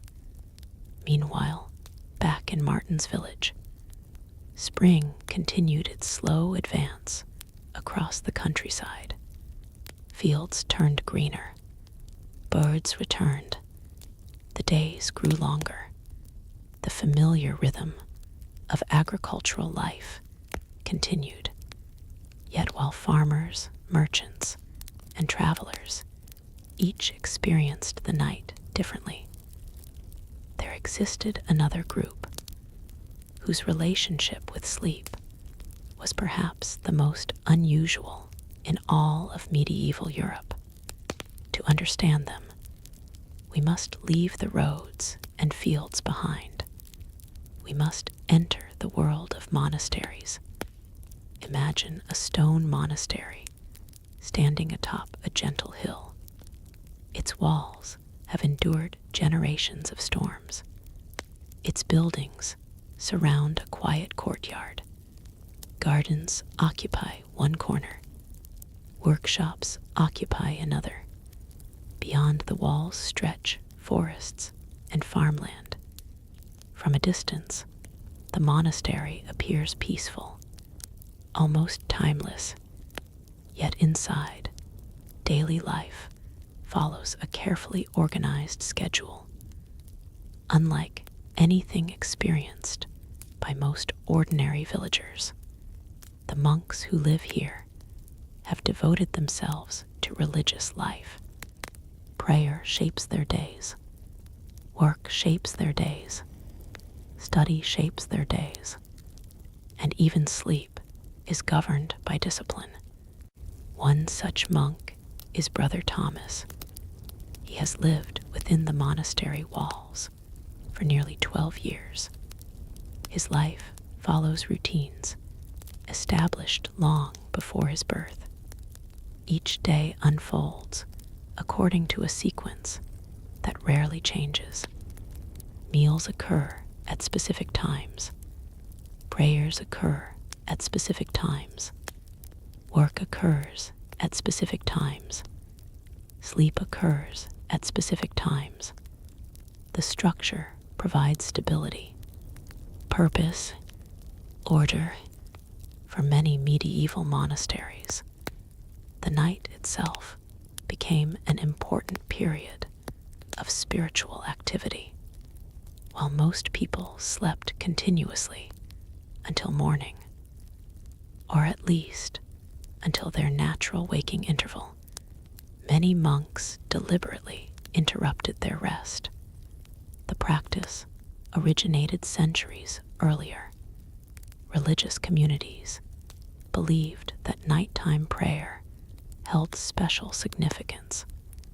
The darkness created an atmosphere of reflection. Silence encouraged concentration. The sleeping world seemed farther away. God seemed closer. At least that was how many monks understood it. One evening, after completing the final prayers of the day, Brother Thomas returns to the dormitory. The room is simple. Rows of beds line the walls. There are no luxurious furnishings, no unnecessary decorations. Monastic ideals emphasize humility. Comfort exists, but only in moderation. The monks prepare for sleep. Candles are extinguished. Conversation ceases. Soon darkness fills the chamber. Within minutes, only the sounds of breathing remain. Thomas closes his eyes. Sleep arrives quickly, yet he knows the night is not over. Several hours later, a bell rings. The sound echoes through stone corridors. One bell, then another, then another. Throughout the monastery, sleeping monks begin to stir. The bell serves a purpose. It is time for prayer. Outside, the world remains dark. Most nearby villagers continue sleeping. But inside the monastery, activity resumes. Thomas rises from bed. The floor feels cold beneath his feet. Around him, other monks are doing the same. No one complains. No one appears surprised. This interruption forms part of daily life. Carrying small lamps or candles, the monks move through quiet passageways. Their footsteps echo softly. Eventually, they enter the church. The vast interior feels different at night. Shadows stretch across stone walls. Candles flicker near the altar. The darkness seems alive with silence. Then the prayers begin. Voices rise together. Latin words fill the air. Ancient chants echo beneath vaulted ceilings. The sound is both solemn and beautiful. For many monks, these nighttime services represent some of the most meaningful moments of the day. Outside, stars continue shining above the monastery. Inside, prayer continues. Such practices varied from one religious community to another. Different monastic orders followed different schedules. Some woke earlier, some woke later, some devoted more time to nighttime prayer than others. Yet interrupted sleep remained common in many religious settings. To modern observers, such routines might appear exhausting, yet medieval monks often considered them spiritually beneficial. Sacrifice demonstrated devotion. Discipline strengthened character. The interruption itself became an act of faith. After completing prayers, the monks returned to their beds. The entire process may last an hour, sometimes longer. Eventually, the dormitory becomes quiet once more. Sleep resumes. In many ways, the pattern resembles the segmented sleep already experienced by ordinary people. The difference lies in intention. Villagers often woke naturally. Monks frequently woke by design. The result created one of the most distinctive sleeping cultures in medieval Europe. Not all religious communities were male. Across Europe, convents housed thousands of nuns. Their lives followed similar principles. Prayer structured the day. Nighttime services often interrupted rest. Silence remained important. Discipline remained central. Although daily details varied, the overall rhythm shared many similarities with monastic life. Historical records reveal fascinating glimpses of these communities. Rules governing sleep were often written down carefully. Some monasteries specified how long monks could sleep. Others regulated bedding arrangements. Certain communities required clothing suitable for quick awakening. When bells rang during the night, every detail reflected the belief that spiritual life deserved careful organization. One medieval rule instructed monks to sleep in ways that allowed them to rise promptly for prayer. Another emphasized maintaining silence during nighttime hours. Such regulations may seem strict, yet they provided structure for communities seeking religious dedication. Sleep became another aspect of spiritual discipline. Brother Thomas has followed these routines for years. Over time, they have become natural. The midnight bell no longer feels disruptive. Instead, it feels expected, familiar, comforting even. Human beings possess remarkable abilities to adapt to repeated patterns. What initially feels difficult can eventually become ordinary. Medieval monastic life provides a powerful example. Yet monasteries were not isolated from the wider world. Travelers visited, pilgrims arrived, local villagers interacted with monks. Ideas flowed in both directions. As a result, monasteries sometimes influenced broader attitudes towards sleep, prayer, and nighttime behavior. Bells played a particularly important role. The sound of monastery bells could travel considerable distances. Nearby communities often organized aspects of daily life around those signals. A bell announcing prayer might also serve as an informal marker of time. In an age before personal clocks, such sounds mattered.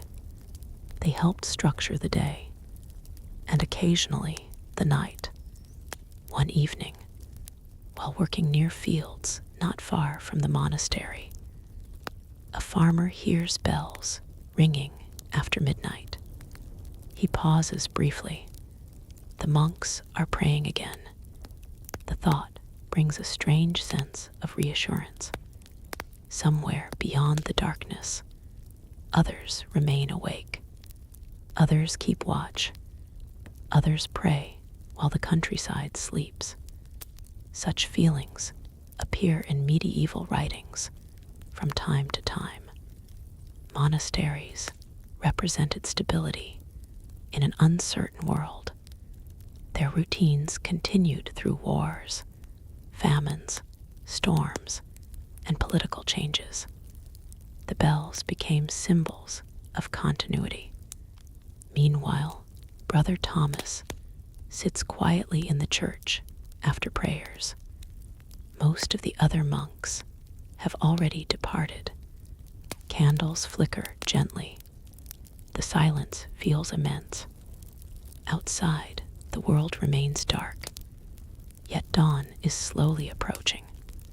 Not visibly, not yet, but somewhere beyond the horizon, morning is moving closer. Thomas reflects briefly before returning to bed.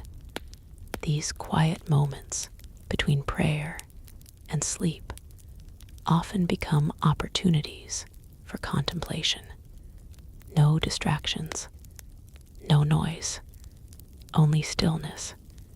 Such experiences formed part of the unique relationship medieval monks maintained with the night. For them, darkness was not merely a period of rest. It was also a time for devotion, reflection, connection with the divine. As Thomas finally lies down once more, the monastery settles into silence. Sleep returns. The hours pass. Eventually, dawn arrives. Another day begins. The cycle repeats, day after day, year after year, generation after generation. Across medieval Europe, countless monasteries follow similar rhythms. Their bells ring through darkness. Their prayers rise through silent churches. Their unusual sleeping schedules continue shaping religious life. Yet even monasteries cannot escape larger historical changes forever. Beyond their walls, Europe continues evolving. Cities grow, trade expands, new technologies appear, and among those developments, one invention will gradually begin transforming the experience of night itself. Not immediately, not dramatically, but steadily, an invention that will help people measure time with greater precision than ever before.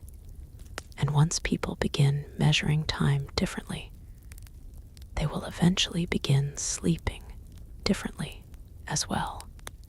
The story of medieval sleep is therefore also becoming the story of clocks, schedules, and the slow transformation of European nights. The monastery bell that woke Brother Thomas after midnight belonged to a world that measured time mostly by sound, sunlight, and habit. A villager heard the bell and knew roughly where he stood within the night. A monk heard it and rose for prayer. A traveler heard it from the road and guessed how far dawn might be. Precision was limited. The exact minute mattered far less than the moment. But beyond the fields, forests, monasteries, and village lanes, a quieter revolution was beginning. Europe was learning to measure time with machines. Not everywhere, not all at once, yet the change had started. Let us leave the monastery and travel to a prosperous town in the late 14th century. Stone walls surround the settlement. Market squares bustle during the day. Craftsmen work in narrow workshops. Merchants negotiate prices beneath wooden arcades. And above many rooftops rises a church tower visible for miles. Inside that tower hangs not only a bell, but also something increasingly remarkable. A mechanical clock. To modern eyes, a clock seems ordinary. To medieval Europeans, large mechanical clocks were technological wonders. Earlier societies had measured time with sundials, water clocks, candles marked with intervals, and various other methods. Mechanical clocks introduced something new, a machine that could divide the day into repeating units without constant human attention. The earliest public clocks were not personal devices. They were communal instruments, heavy, expensive, and difficult to build. They usually occupied towers or important public buildings. Most ordinary people still did not own clocks, yet once a town installed one, everyone could hear it. The mechanism ticked behind stone walls. Gears turned. Weights descended slowly. At intervals, bells rang across the streets. A baker named Jakob lives near such a clock. For years, he has relied on familiar signals: dawn light, church bells, seasonal routines, and personal habit. Now the town clock adds another layer. At first, it changes little. People continue living much as before, but gradually, the repeated strikes begin shaping expectations. Merchants arrange meetings according to the clock. Officials announce events according to the clock. Workshops start paying attention to the clock. The sound becomes part of daily life. One evening, Jakob stands outside his bakery after closing. The tower bell strikes. Several passers-by pause instinctively, not because they need the exact hour, because the town has begun learning to think about time in numbered intervals. This mental shift matters enormously. For centuries, most people experienced time as a flow connected to natural cycles. Now urban communities increasingly experience time as something countable, divisible, scheduled. The transformation is slow, uneven, and incomplete, yet it is real, and sleep sits directly in its path. In Martin's village, bedtime still arrives because darkness makes further work difficult. In Jakob's town, darkness remains important, but schedules are becoming more structured. A merchant may stay awake to finish accounts before a planned meeting the next morning. A craftsman may begin work at a time increasingly defined by the clock rather than by sunrise alone. A baker already works before dawn. Now, he hears tower bells marking the progression of the night. Human activity slowly extends into hours, once governed almost entirely by natural light. Lighting technology remains a major limitation. Candles and oil lamps still cost money. Most households cannot flood rooms with light, yet commerce creates incentives to use more illumination than many villagers would consider worthwhile. A merchant who earns profits from nighttime bookkeeping may view candle expense differently from a farmer conserving every resource. Urban life encourages experimentation. Imagine Jakob rising in darkness to prepare bread for the morning market. The town clock has already struck several times. He does not know the minute. He does know that the town shares a common acoustic schedule. When the bell sounds, many others hear it too. Workers awaken. Watchmen change duties.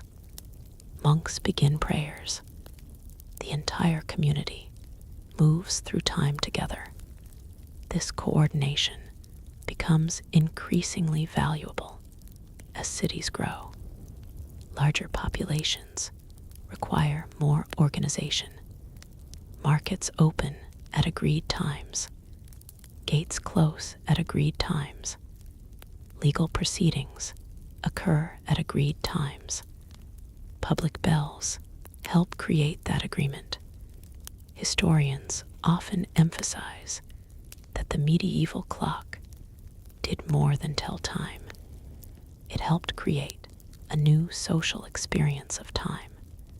People began adjusting themselves to external signals with greater regularity.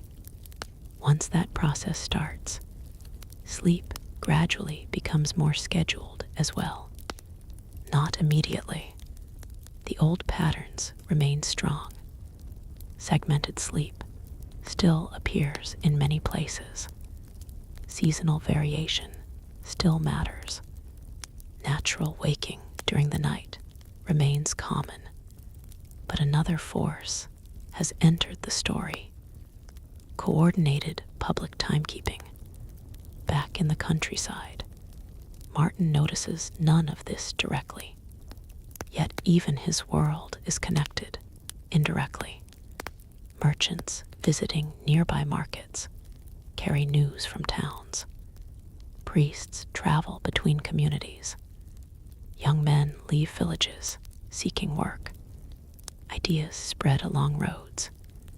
The language of hours and schedules slowly reaches places that possess no clocks of their own. One spring afternoon, a traveling carpenter pauses in the village and speaks about a nearby town where a new clock tower has been installed. The villagers listen with curiosity. Does it ring all night? Someone asks. Not constantly, the carpenter replies, but often enough that you always know where you stand in the day. Martin tries to imagine such a thing, a machine measuring time without the sun, a bell marking hours, whether clouds cover the sky or not. The idea feels both impressive and slightly strange. That evening, after supper, He mentions the conversation to Agnes. She shrugs. What good is knowing the hour if the field still needs plowing? She asks. Her question reveals the difference between rural and urban priorities. For farmers, the land remains the primary schedule. For growing towns, coordination among many people becomes increasingly important. Neither perspective is foolish. They simply belong to different worlds. Meanwhile, inside the town, Jakob experiences another consequence of the clock. Night watchmen now coordinate rounds according to bell strikes. Certain taverns face regulations tied to specific hours. Gates may close at announced times. The city becomes more disciplined after dark. Medieval authorities, often worried about nighttime disorder, drinking, fighting, theft, and fire all posed risks.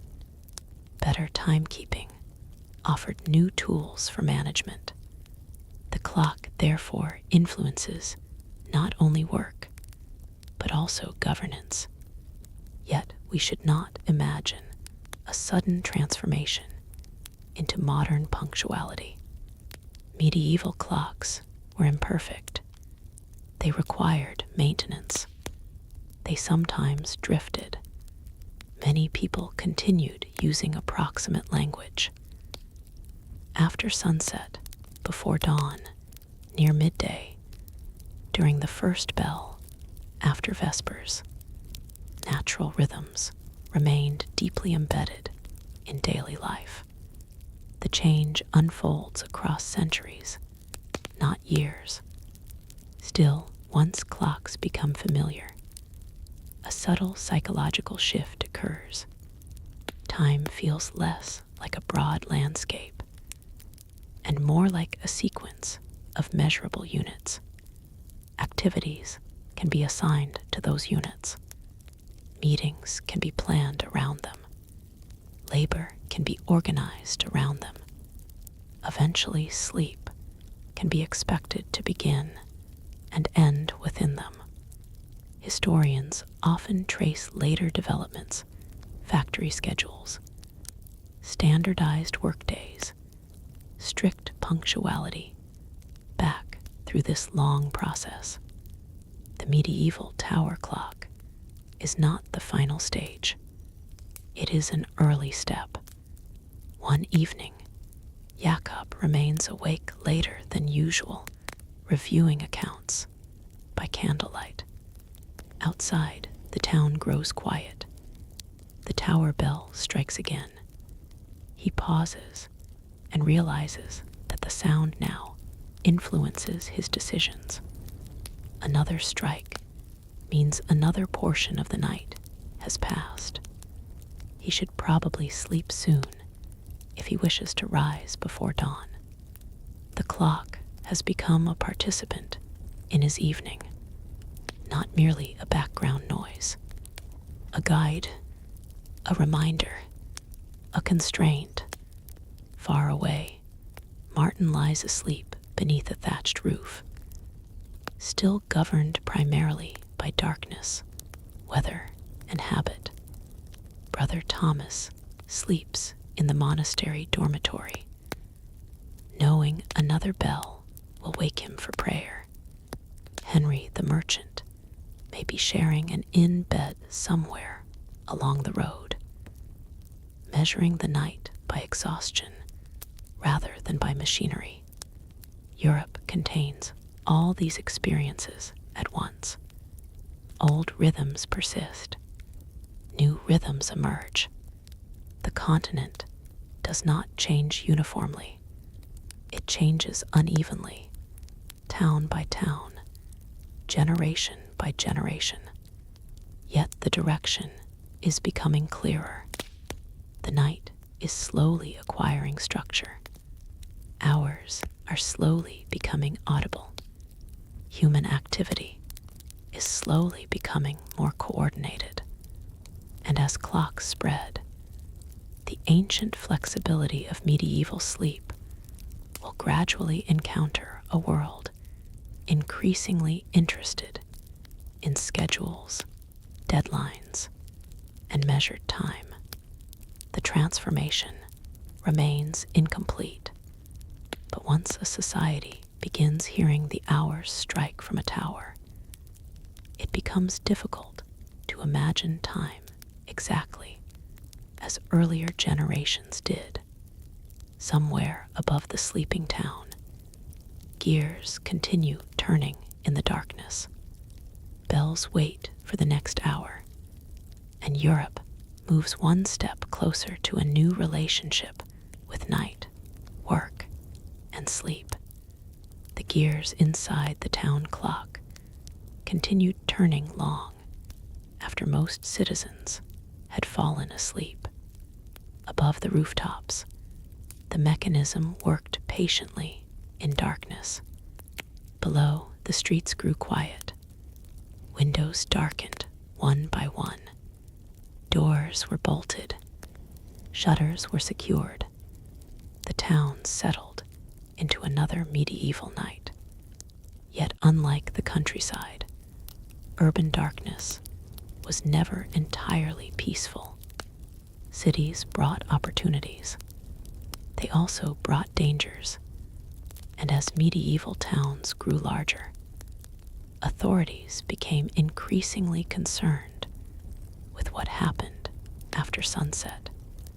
To understand how sleep was experienced in medieval Europe, we must now explore a world that existed between sleeping households and the darkness outside their doors. The world of night watchmen, the world of curfews, the world of city gates and midnight patrols. A man named Willem serves as a night watchman in a prosperous Flemish town. He has performed the duty for years. Most citizens barely notice him during daylight hours. At night, however, his role becomes important. As evening approaches, Willem begins preparing for work, while bakers finish their tasks and merchants close shops. His responsibilities are just beginning. He carries a lantern, a wooden staff, sometimes a horn, depending on local regulations, other equipment as well. His job appears simple. Walk the streets, remain alert, report trouble, yet the reality is more complicated.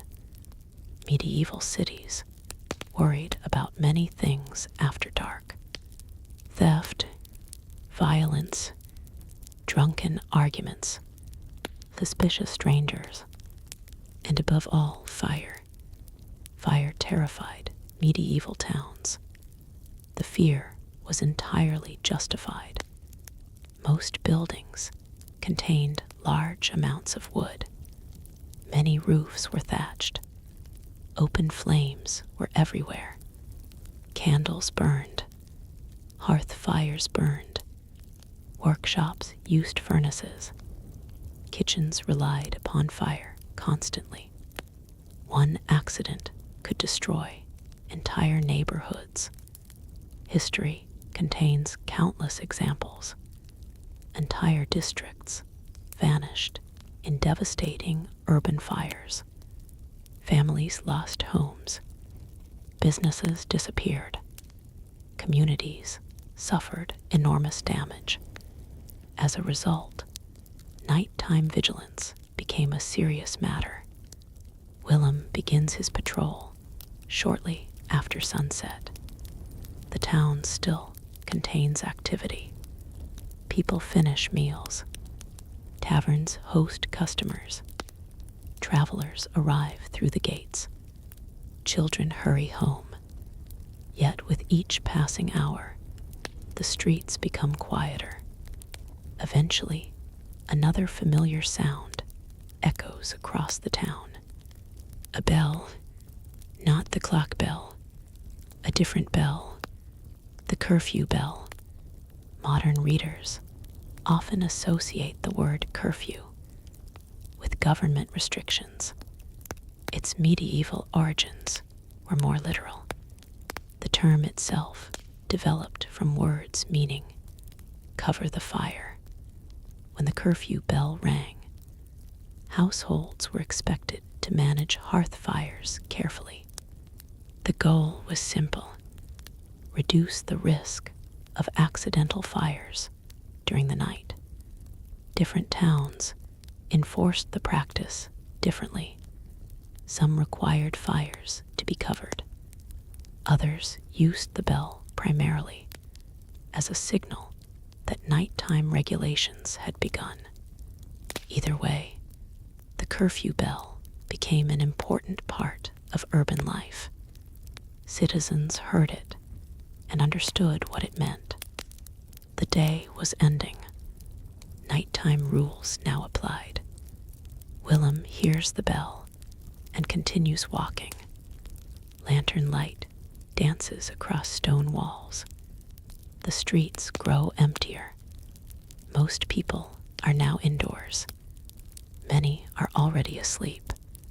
Yet not everyone. A tavern still contains a few customers. A late arriving traveler searches for lodging. A physician may be visiting a sick patient. Certain occupations continue after dark. Nevertheless, movement becomes increasingly restricted. In some towns, city gates close at specific times.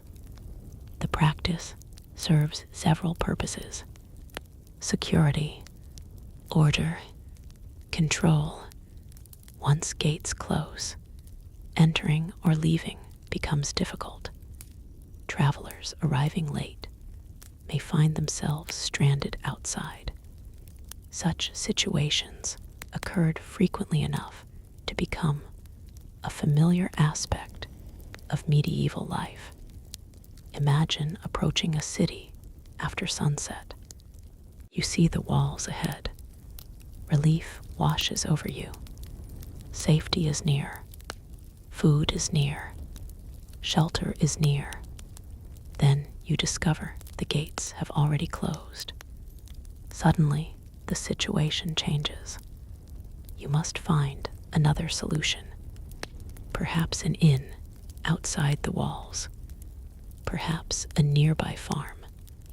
Perhaps a monastery willing to offer temporary refuge. Sleeping arrangements could depend entirely upon timing. This reality made travelers very aware of daylight. Arriving before gate closure mattered. Missing it could mean spending the night in far less comfortable conditions. Meanwhile, Willem continues his rounds. He pauses occasionally to listen. Medieval nights contained many sounds: dogs barking, wind moving through narrow streets, horses shifting in stables, distant conversations, sometimes footsteps. Most sounds were harmless.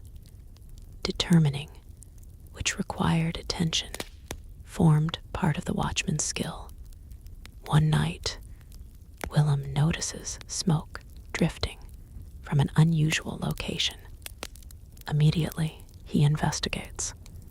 Fortunately, the cause proves harmless. A baker has risen early and begun preparing bread. Yet the incident illustrates the constant concern. Fire never slept. Therefore, watchmen could not relax entirely. Their vigilance helped protect sleeping citizens. Another interesting aspect of medieval urban nights involved public expectations. Respectable citizens were generally expected to remain indoors during certain hours, unless they possessed good reasons to be outside. This expectation varied by region and period, yet nighttime movement often attracted attention. Someone walking deserted streets after midnight might be questioned, not necessarily because they had done anything wrong, simply because unusual behavior invited curiosity. The night belonged less to ordinary social activity than the day. This distinction influenced sleeping patterns indirectly. People organized their lives around prevailing expectations. Evening activities ended. Families returned home. Rest followed. Urban authorities therefore helped shape when people slept by shaping what activities were permitted after dark. One evening, Willem encounters a young apprentice hurrying through the streets long after most residents have retired. The boy explains that he is delivering a message for his master. Willem allows him to continue. Such interactions occur regularly. Rules exist, so do exceptions. Medieval life rarely operates with absolute consistency. Human needs constantly create variations, yet the overall trend remains clear. Authorities seek to impose order upon the night. The effort becomes more important as cities grow larger. A village where everyone knows everyone requires less formal supervision. A city containing thousands of residents presents different challenges. More people mean more opportunities for misunderstanding, conflict, and accidents. Night watchmen, curfew bells, and gate regulations represent practical responses. They create predictable structures. They help communities sleep more securely. Back in Martin's village, none of these systems exist in the same form. No formal patrol circles the cottages. No city walls surround the fields. No gate closes at night. Yet villagers still practice their own version of caution. Doors are barred. Animals are secured. Families remain indoors. The methods differ. The goal remains similar: safety during darkness. Medieval sleep always existed within this broader context. People did not simply close their eyes and ignore the world. They developed systems to manage nighttime risks. Some relied on neighbors. Some relied on religious institutions. Some relied on civic authorities. Most relied upon a combination of all three. As midnight approaches, Willem pauses near the town square. The clock tower rises above him. Another bell echoes through the darkness. The sound spreads across rooftops. Somewhere, a merchant turns in his sleep. Somewhere, a monk prepares for prayer. Somewhere, an inn guest awakens briefly between first and second sleep. Across the town, hundreds of people rest behind locked doors. They trust that walls, gates, watchmen, and custom will protect them until morning. Such trust is never perfect, but it is sufficient. The night continues. Willem resumes walking. His lantern creates a moving circle of light. Beyond it lies shadow. Above it shines the moon. Around him sleeps a city that has spent centuries learning how to survive the darkness. Yet another transformation is already underway. Trade continues expanding. Wealth slowly increases in certain regions. More candles become available. Better lamps appear. Homes gradually acquire improved sources of light. These developments seem small, yet they will eventually influence how late people remain awake, how they spend evenings, and how sleep itself fits into daily life. For now, however, the bell towers remain dominant. The watchmen continue patrolling. The gates remain closed. The fires are covered, and medieval Europe rests beneath a sky filled with stars, unaware that future centuries will illuminate the night more brightly than anyone living now could possibly imagine. The watchman's lantern disappeared around a distant corner. The town settled into silence once more. Behind locked doors, families slept. Merchants rested after long days of business. Craftsmen recovered from hours of labor. Monks awaited the next bell that would call them to prayer. Across medieval Europe, millions of people drifted through the darkness, beneath a sky illuminated only by stars, moonlight, and the occasional flicker of human-made flame.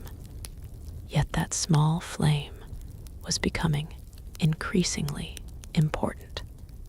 The history of sleep is also the history of light, and for most of human history, light was precious. Modern people often take illumination for granted. A single room today can be filled with more light than an entire medieval household might experience in a week. With the touch of a switch, darkness disappears. In medieval Europe, every source of light carried a cost. Every candle represented labor. Every lamp required fuel. Every additional hour of brightness consumed valuable resources. Because of this, people thought carefully about how and when light was used. A peasant like Martin understood this reality well. One evening, after completing a long day in the fields, he returns home as the sun sinks below the horizon. The cottage grows darker with each passing minute. Agnes prepares the evening meal near the hearth. The children sit nearby. The fire provides both warmth and light. Its glow fills much of the room. Yet once the meal ends and the fire begins to fade, darkness quickly advances.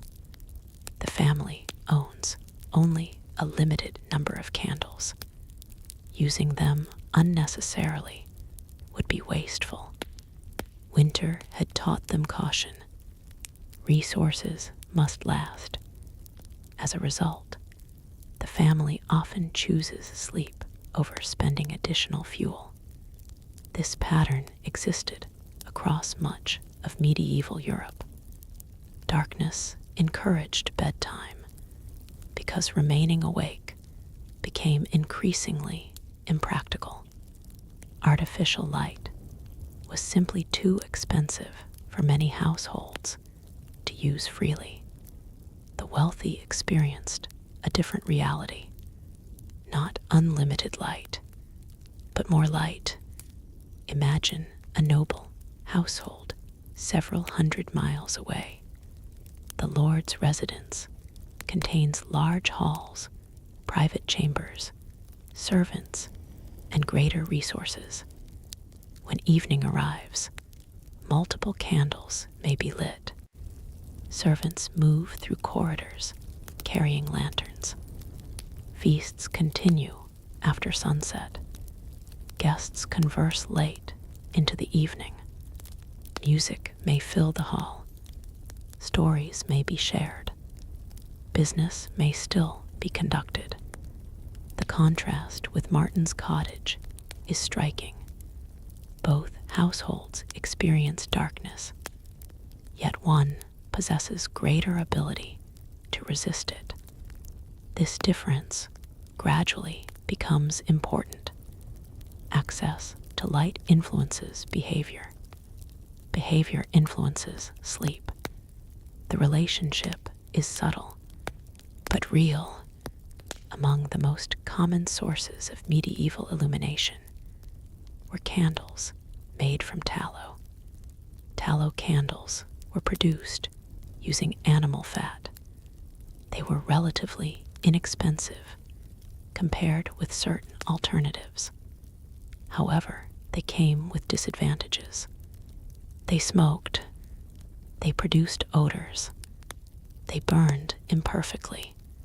Still, they remained common throughout many communities. Wealthier households often preferred beeswax candles. These burned more cleanly. They smelled better. They produced brighter light. Unfortunately, they were also significantly more expensive.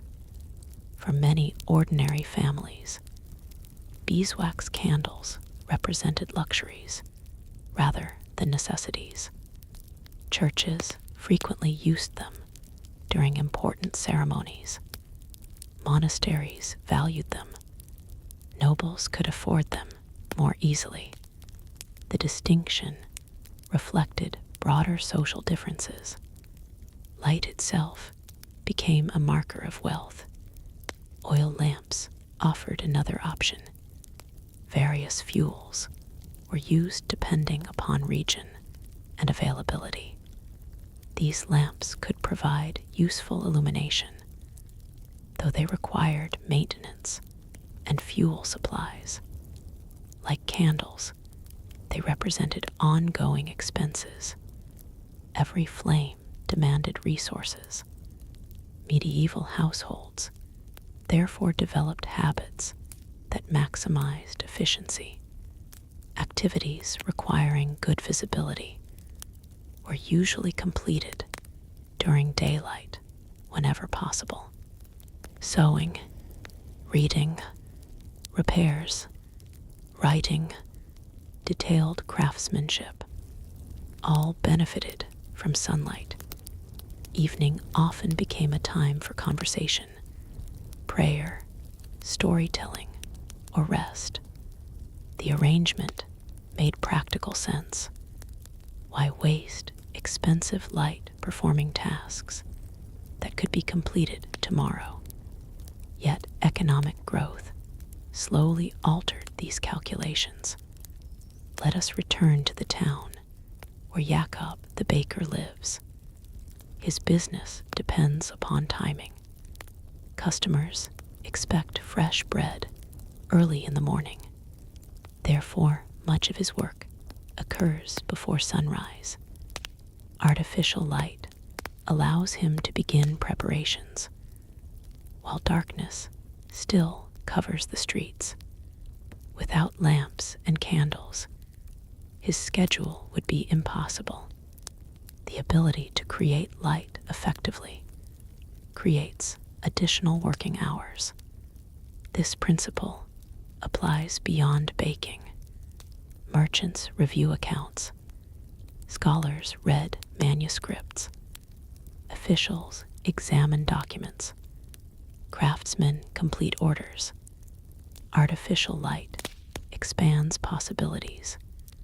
It does not eliminate darkness, but it pushes darkness back, hour by hour, candle by candle. One evening, Jakob sits at a table reviewing records. Several candles burn nearby. The room remains far dimmer than a modern office. Shadows occupy every corner. Nevertheless, he can continue working. His father might have ended the day earlier. His grandfather, perhaps earlier still. Small technological improvements create cumulative effects. Over generations, these effects become significant. Universities offer another fascinating example. Medieval students often studied late into the evening. Reading manuscripts by candlelight required effort. Eyes strained, light flickered, smoke drifted through rooms. Yet ambitious scholars persisted. Knowledge demanded sacrifice. Sleep sometimes yielded additional hours to study. Historical accounts occasionally describe students remaining awake deep into the night, preparing for debates, examinations, or religious discussions. Such behavior would have been impossible without artificial light. Every candle burned represented time purchased from darkness. Monasteries faced similar choices. Scribes copying manuscripts frequently relied upon candles and lamps. The work demanded concentration. Mistakes could ruin valuable pages. Good lighting improved accuracy. As a result, monasteries invested considerable resources in illumination. The preservation of countless medieval texts depended partly upon the availability of light. Without it, scribes could not continue working after sunset. Yet even among educated communities, limits remained. Excessive nighttime work carried risks. Medieval medical writers often discussed sleep. Many believed proper rest was essential for health. The exact theories differed from modern medicine, but the general principle remained familiar. Sleep restored the body. Sleep restored the mind. Sleep maintained balance. Consequently, staying awake too long could be viewed as unhealthy. Medical texts sometimes offered advice regarding bedtime, sleeping positions, and appropriate amounts of rest. These recommendations varied, yet they reveal an important truth. Medieval people cared about sleep. They thought about it, discussed it, analyzed it. Sleep was not merely something that happened. It was considered an important aspect of life.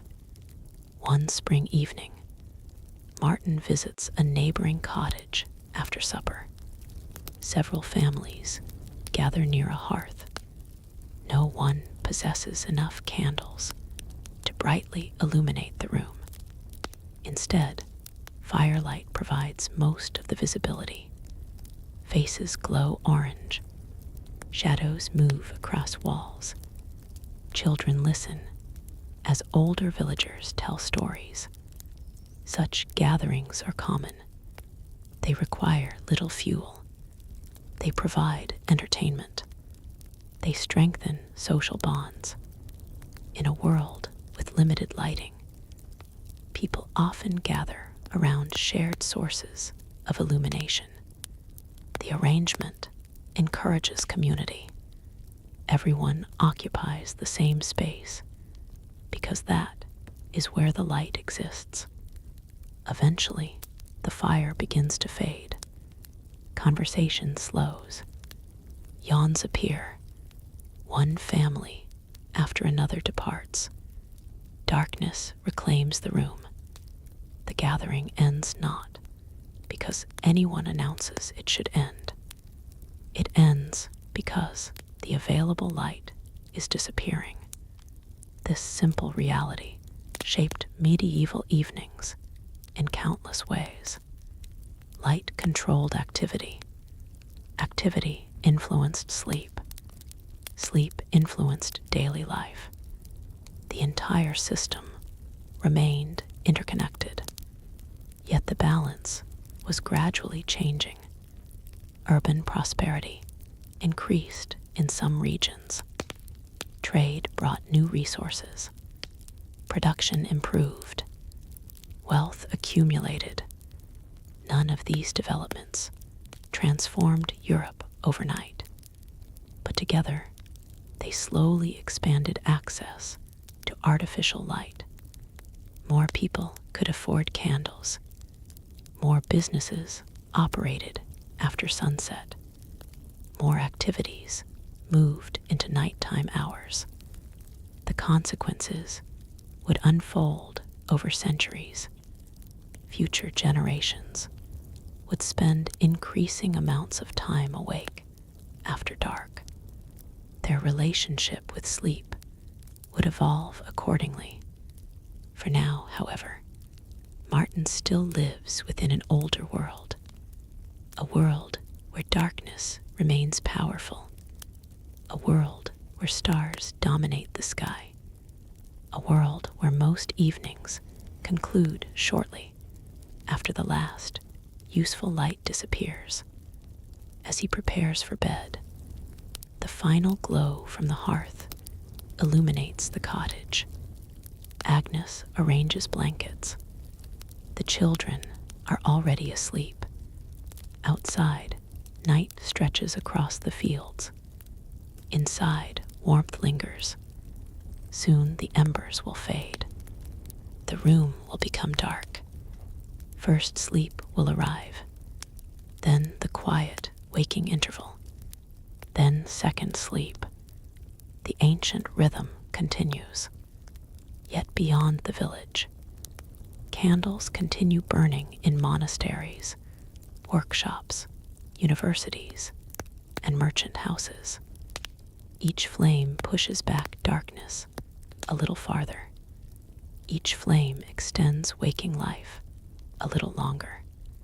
And together, those countless flames are slowly preparing Europe for a future in which the night itself will become increasingly busy, increasingly illuminated, and increasingly different from the nights known by generations before. The final glow from Martin's hearth faded slowly into darkness. Outside, the village rested beneath a clear spring sky. Stars stretched from horizon to horizon. A cool breeze drifted across the fields. Inside the cottage, silence settled over the sleeping family. Martin drifted into his first sleep. Agnes slept beside him. The children remained curled beneath their blankets. For several peaceful hours, the world seemed still. Yet while villagers slept, another group of medieval Europeans remained awake, thinking deeply about sleep itself. Not monks, not watchmen, not merchants, physicians. Throughout the Middle Ages, doctors devoted considerable attention to the question of sleep. What caused it? How much was healthy? What dangers accompanied too little sleep? What dangers accompanied too much? What role did dreams play? The answers often differed from modern scientific understanding. Yet medieval medicine developed surprisingly detailed ideas regarding rest, health, and the human body. To explore those ideas, let us travel south to a thriving university city during the late 14th century. Among its residents is a physician named Master Roland. Roland has spent years studying medical texts. Some originate from ancient Greece. Others come from Roman writers. Still others arrive through centuries of scholarship, preserved and expanded by learned communities throughout Europe and beyond. His shelves contain manuscripts copied by hand. Each book represents valuable knowledge, and among the many subjects discussed within those pages, sleep appears again and again. One evening, after seeing patients throughout the day, Roland sits beside an oil lamp reviewing notes. The room smells faintly of parchment and ink. Outside, the city grows quieter.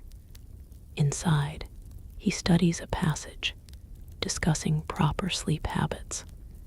To modern readers, some medieval medical theories may seem unusual. Many physicians believed health depended upon maintaining balance within the body. This concept influenced almost every aspect of treatment: diet, exercise, bathing, emotions, and sleep. Everything affected everything else. A healthy life required moderation. Too much of anything could create problems. Too little could do the same. Sleep occupied an important place within this system. Most physicians agreed that sleep helped restore the body. After a day of labor, thought, or travel, proper rest allowed recovery. The body could regain strength. The mind could regain clarity. The digestive system could perform necessary functions. In this respect, medieval doctors recognized something that modern science would also affirm. Sleep mattered a great deal.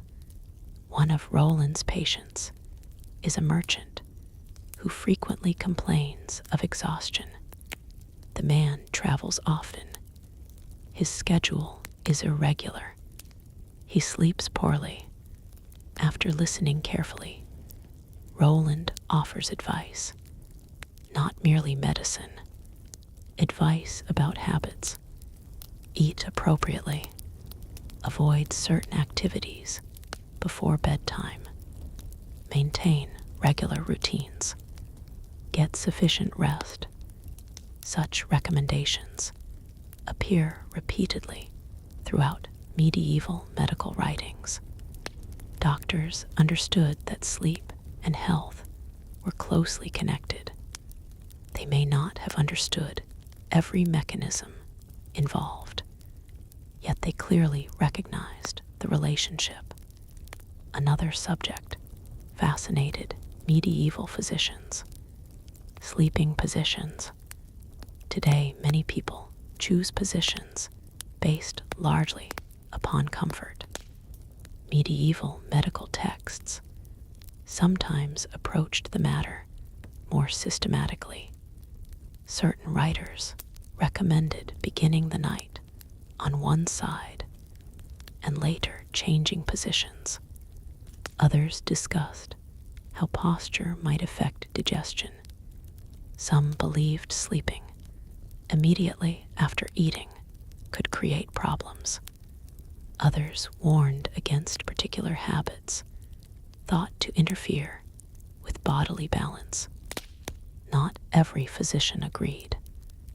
Medical knowledge remained diverse, yet the fact that such discussions occurred at all demonstrates how seriously sleep was taken. Roland occasionally records observations about his patients. One sleeps excessively and feels sluggish. Another rarely sleeps enough and appears constantly fatigued. A third reports troubling dreams. In each case, sleep becomes part of the diagnosis. Medieval doctors often viewed dreams as potential clues, not necessarily supernatural clues. Medical clues. A person's dreams might reveal emotional concerns, physical discomfort, dietary issues, internal imbalances. This perspective existed alongside religious and folkloric interpretations. The same dream could receive different explanations depending upon who was asked. A priest might focus on spiritual meaning. A village elder might focus on tradition. A physician might focus on health. Medieval society frequently allowed these perspectives to coexist. One night, Roland is called to visit a nobleman troubled by recurring nightmares. The man describes vivid dreams involving storms, collapsing buildings, and endless darkness. He fears the dreams carry terrible significance. Roland listens carefully. Instead of immediately discussing prophecy or divine warnings, he asks practical questions. What has the man been eating? How well has he been sleeping? Has he recently experienced stress? Has illness affected him? Such inquiries reveal an important aspect of medieval medicine. Physicians often sought natural explanations alongside spiritual ones. The Middle Ages were not simply an age of superstition. They were also an age of observation. Doctors watched, compared, recorded, analyzed. Their conclusions were not always correct by modern standards, yet many were sincerely attempting to understand the body. Sleep formed part of that effort. Meanwhile, back in Martin's village, medical expertise remains far less formal. Most villagers never meet university-trained physicians. They rely instead upon local knowledge, herbal remedies, family traditions, practical experience. Yet even here, ideas about sleep remain common.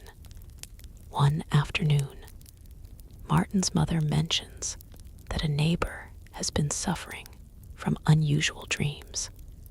Several villagers immediately offer explanations. One blames recent meals. Another blames worry. A third suggests excessive fatigue. None possess medical degrees, yet all recognize that sleep reflects broader aspects of life. This belief appears nearly universal. Medieval Europeans may have disagreed about causes. They rarely doubted that sleep mattered.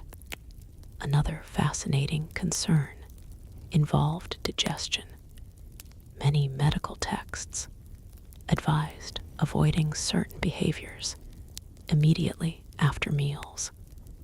Digestion occupied a central place in medieval health theories because sleep and digestion often occurred close together. Physicians frequently discussed their relationship. Recommendations varied, yet moderation remained a recurring theme. Excessive eating before bed was often discouraged. So was excessive drinking. Balance, again and again, the concept appears. Balance in food, balance in activity, balance in sleep. Medieval medicine repeatedly returned to this principle. One spring evening, Roland attends a gathering hosted by fellow scholars. Conversation ranges across numerous topics: astronomy, philosophy, religion, love. Eventually, discussion turns toward dreams. Several scholars share stories. One describes a vivid vision experienced during illness. Another recalls a dream that seemed to predict an unexpected event. A third argues that dreams mostly reflect daily experiences. The debate continues for hours. No consensus emerges, yet everyone agrees upon one point. Dreams deserve attention. The topic fascinates educated and uneducated people alike. Across medieval Europe, countless individuals wake during the night and wonder about what they have seen while sleeping. Some seek spiritual explanations. Some seek medical explanations. Most simply remain curious. The mystery persists. Another subject, occasionally addressed by physicians, involves sleep duration. Modern discussions often focus on exact numbers of hours. Medieval recommendations were usually less precise. Individuals differed. Circumstances differed. Seasons differed. Nevertheless, doctors generally warned against extremes. Too much sleep could be unhealthy. Too little sleep could be unhealthy. The ideal lay somewhere between. Such advice may sound familiar because it remains surprisingly relevant. Human bodies have not changed dramatically since the Middle Ages. The context surrounding sleep has changed. The need for sleep has not. As the evening grows late, Roland finally closes his books. The oil lamp burns lower. His eyes feel tired. Even scholars studying sleep must eventually surrender to it. He extinguishes the flame. Darkness fills the room. Outside, the city lies mostly quiet. A watchman walks distant streets. Somewhere, a monastery bell rings. Somewhere, a traveler settles into an inn bed. Somewhere, a baker prepares dough before dawn. Across Europe, millions sleep according to countless different circumstances, yet all share the same fundamental need. Rest, recovery, renewal. Martin stirs briefly during the interval between his first and second sleep. The cottage remains dark. The air feels cool. For a moment, he remembers fragments of a dream, already fading from memory. Then he closes his eyes again. Sleep returns. Another peaceful night continues. And while medieval physicians have developed many theories about sleep, there remains one aspect they cannot fully explain. Why do some dreams feel ordinary, while others seem unforgettable? Why do certain visions remain in memory for years?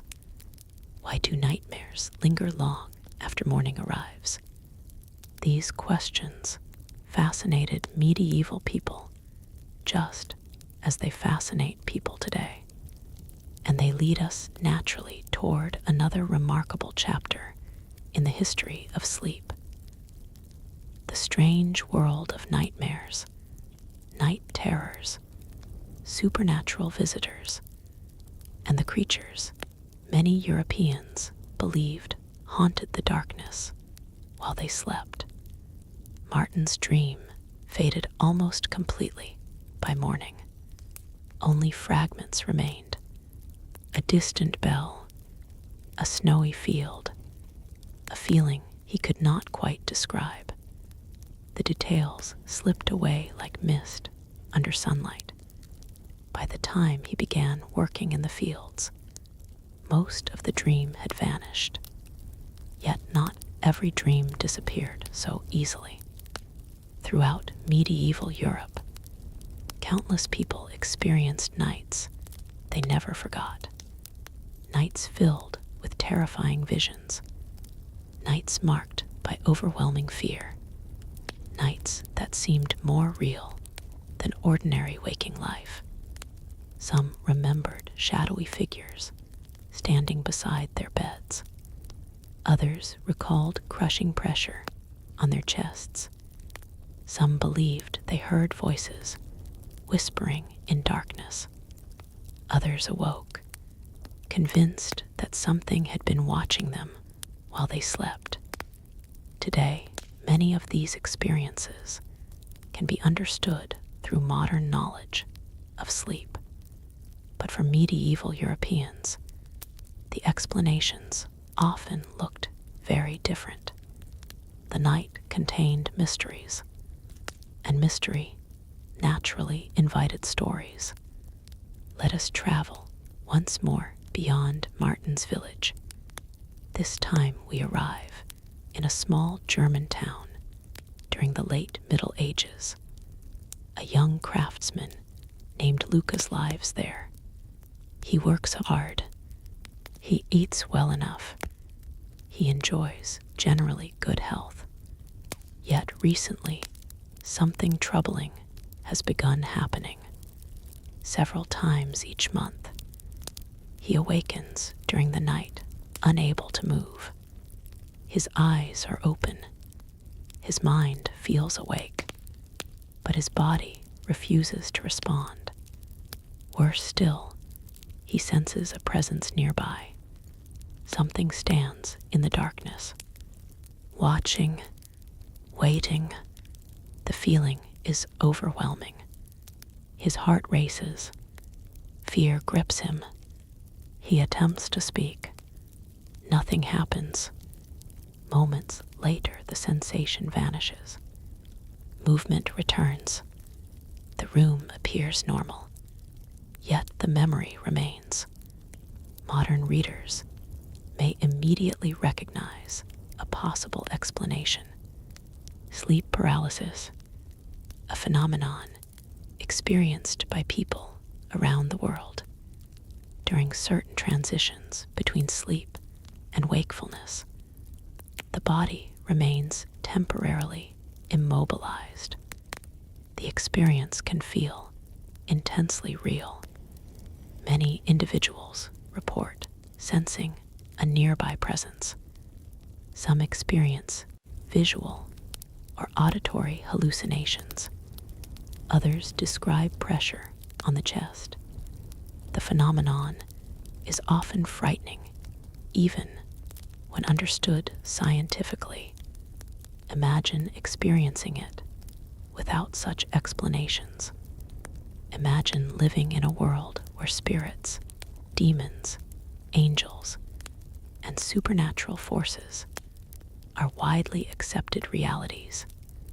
The interpretation becomes very different. Lucas struggles to explain what happened.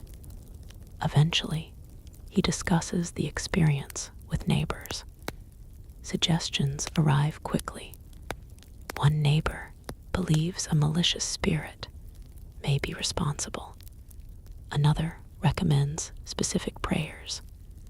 A third recalls an old story involving a nighttime visitor known to trouble sleepers.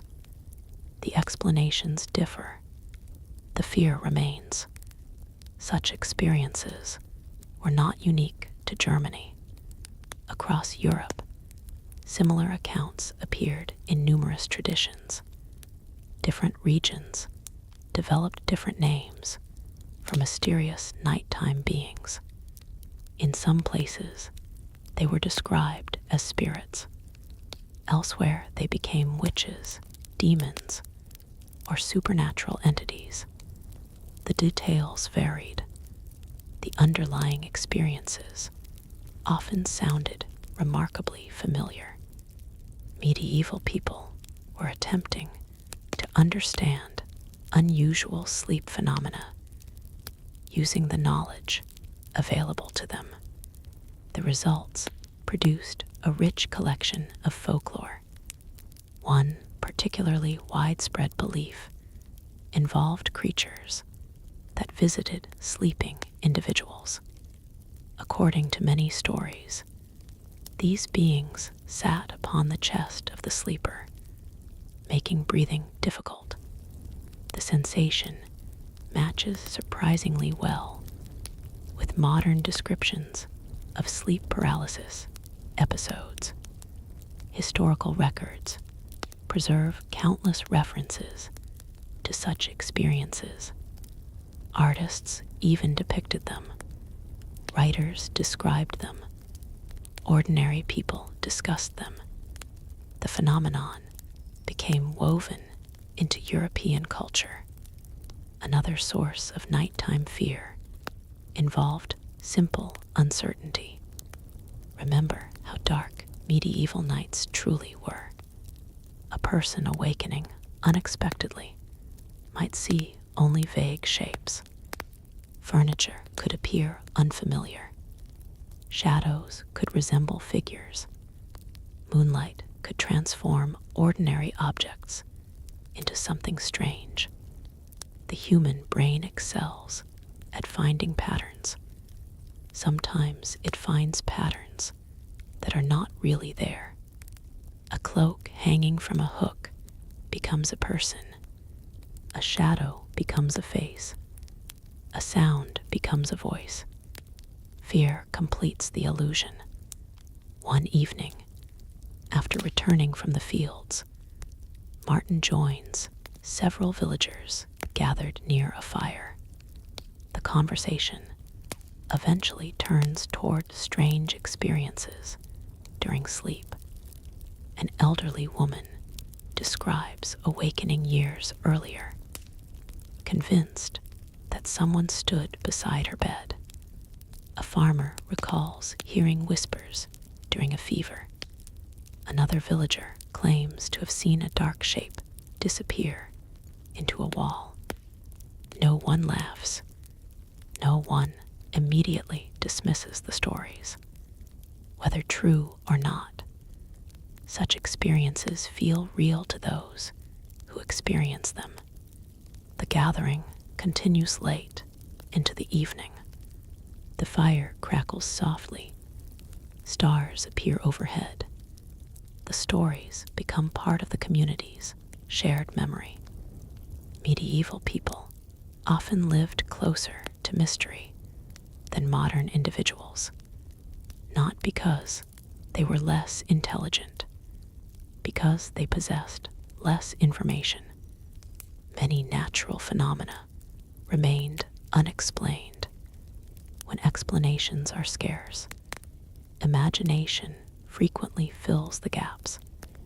Yet fear was not the only emotion associated with nighttime visions.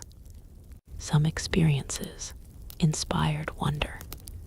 Certain individuals reported seeing saints in dreams. Others described angels. Pilgrims occasionally claimed to receive guidance while sleeping near holy sites. Religious communities preserved accounts of meaningful visions. Such stories circulated widely. A dream might terrify one person and inspire another. The night contained both possibilities. Inside monasteries, monks sometimes recorded extraordinary dreams in manuscripts. Not every dream received attention. Most were forgotten. A few seemed significant enough to preserve. Generations later, historians still read those accounts. They provide fascinating glimpses into how medieval people experienced sleep. One monk might dream of a heavenly city. Another might dream of judgment. Another might dream of conversations with long-dead teachers. The experiences varied enormously, yet they reveal a common truth. Sleep occupied an important place in medieval thought. People paid attention to it. They discussed it. They remembered it. They interpreted it. Meanwhile, physicians like Master Roland sometimes offered alternative explanations. A troubling dream might result from illness, poor digestion, exhaustion, emotional distress. Medical theories did not eliminate supernatural interpretations. They existed alongside them. The medieval world often accommodated multiple explanations simultaneously. A nightmare could be understood as both a physical and spiritual event. Contradictions that seem problematic today sometimes appeared perfectly reasonable to medieval minds. Back in the German town, Lucas continues experiencing occasional episodes of paralysis. Over time, he learns something interesting. The events occur more frequently when he sleeps on his back. He does not know why. Modern researchers have observed similar patterns in some cases. Yet centuries before scientific studies, individuals sometimes noticed such connections through personal experience. Observation often preceded explanation. Human beings have always attempted to understand their own bodies. The process simply unfolds differently across different eras. Another fear, common throughout medieval Europe, involved the possibility of dying during sleep. Life expectancy was lower than today. Disease was common. Medical treatment remained limited. It was not unusual for people to know individuals who had gone to bed and never awakened. As a result, sleep carried a subtle vulnerability. Every night required trust. Trust that morning would come. Trust that one's body would continue functioning. Religious practices sometimes reflected this reality. Evening prayers often included requests for protection during the night. The sleeping hours felt uncertain, not because danger was inevitable, because danger was possible. This awareness influenced attitudes toward rest. Sleep represented comfort. Sleep also represented surrender, a temporary surrender of awareness and control. One clear summer night, Martin awakens during the interval between his first and second sleep. Moonlight enters through a small opening in the wall. The cottage remains silent. For a brief moment, he thinks he sees movement near the doorway. His pulse quickens. He stares carefully. Then he realizes the truth. A hanging tool has shifted slightly in the breeze. Nothing more. He smiles at himself. Even familiar places can seem strange at night. The experience reminds him of the stories shared around the fire. Darkness changes perception. The world feels different. Soon he settles back beneath the blankets. The fear disappears. Sleep returns. Across Europe, millions experience similar moments. A shadow misunderstood. A dream remembered. A strange sensation interpreted through the beliefs of the age. These experiences help shape folklore, religion, medicine, and culture. They become stories passed from one generation to the next. And while many nighttime fears emerge from darkness itself. Another powerful influence shapes medieval sleep in a very different way.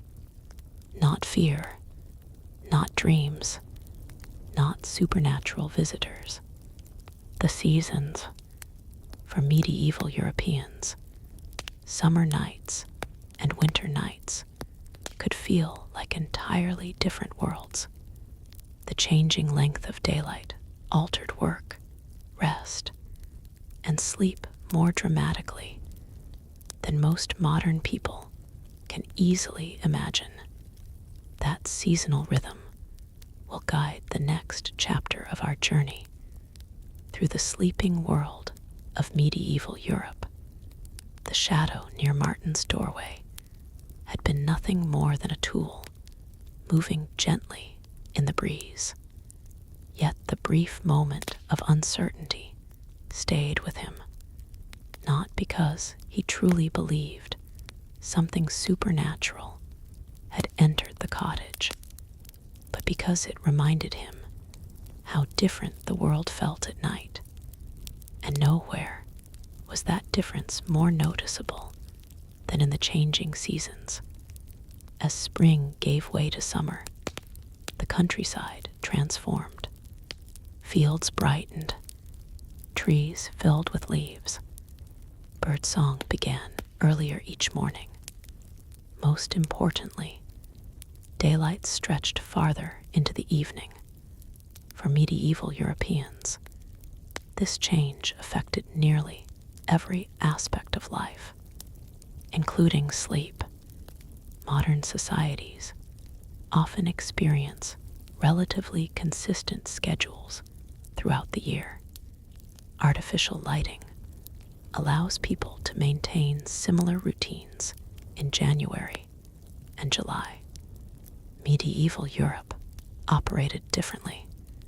The length of the day could dramatically influence behavior.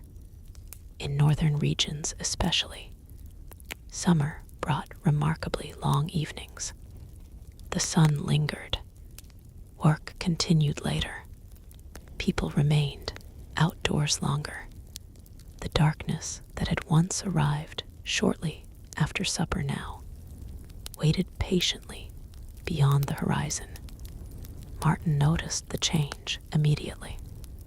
A few months earlier, evening meals often occurred while daylight was already fading. Now the sky remained bright long afterward. Children played outside. Neighbors lingered near doorways. Farmers completed additional tasks. Entire villages seemed to remain awake longer. The body adapted. Sleep adjusted, yet the ancient rhythm of first sleep and second sleep often remained. It simply shifted within the larger pattern of the season. Summer offered advantages. Longer daylight meant more time for agricultural work. Crops required attention. Animals required attention. Every additional hour of usable light possessed value. Medieval communities understood this instinctively. Summer represented opportunity, yet it also brought challenges. Workloads increased. Harvest preparations demanded effort. People often finished the day exhausted. Sleep remained essential. One evening Martin sits beside a field, watching the last light fade from the sky. The horizon glows gold. The air feels warm. Nearby villagers continue working. No one seems eager to return indoors. Why would they? Daylight itself remains a valuable resource. Such scenes unfolded throughout medieval Europe every summer. Darkness retreated. Human activity expanded. The relationship between sleep and daylight shifted accordingly. Then winter arrived, and everything changed. The transformation could feel dramatic.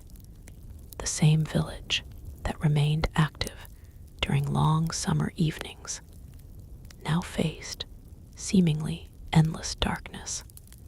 Sunset arrived early. Temperatures dropped. Outdoor work became more difficult. Families spent more time indoors. Long nights encouraged longer periods of rest. Historians studying medieval life often note how strongly seasonal changes influenced sleeping patterns. Winter created conditions favorable to extended sleep. Summer reduced those opportunities.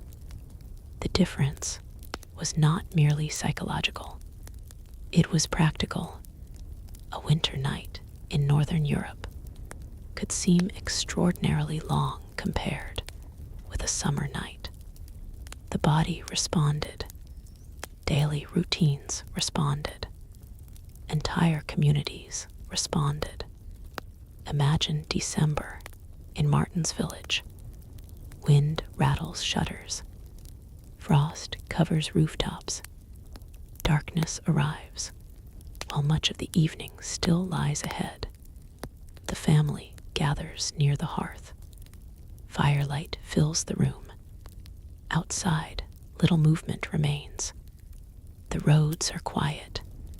The fields are silent. The village seems wrapped in darkness. Under such conditions, bed becomes appealing. Warm blankets become appealing. Sleep becomes appealing. Medieval people frequently spent far more time resting during winter than modern populations accustomed to electric lighting, not necessarily sleeping every minute, but resting, remaining indoors, conserving energy, living according to the season. Monasteries experience these changes as well.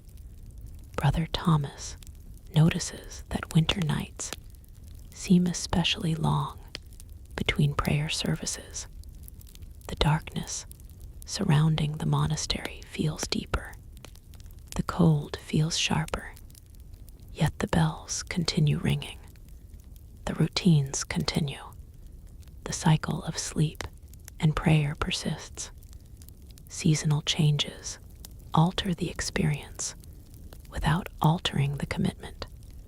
Travelers encounter similar challenges. Henry the merchant prefers summer journeys whenever possible. Roads remain easier. Daylight lasts longer. Inns are easier to reach before darkness falls. Winter travel can be unpleasant. Mud, snow, ice, short days, longer nights, all complicate movement. Sleep during winter journeys often requires greater flexibility. A traveler may spend extra hours in an inn simply because darkness makes further progress difficult. Thus, even commerce becomes tied to seasonal sleep patterns. Cities experience their own variations. Urban residents possess greater access to artificial light. Yet even there, winter darkness remains significant. Candles help. Oil lamps help. Neither completely replaces sunlight. Seasonal rhythms continue influencing behavior. The entire continent remains connected to the natural cycle. This reality persists century after century. Yet, while seasons shape sleep, another force has been quietly reshaping Europe throughout our journey. Cities grow, trade expands, clocks spread, lighting improves, universities flourish. new ideas circulate. Little by little, medieval Europe changes. The transformation unfolds so gradually that most people barely notice it. Martin certainly does not. He experiences life one season at a time, one harvest at a time, one winter at a time. Yet future generations will inherit a different world, a world with more precise schedules, greater urbanization, increased economic activity after dark, more opportunities to remain awake beyond sunset. Historians continue debating exactly when segmented sleep began declining. The process was neither simple nor uniform. Different regions changed at different rates.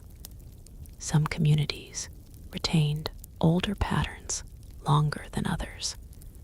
Yet over time, the medieval rhythm slowly faded, not because people consciously abandoned it, because the world surrounding it changed.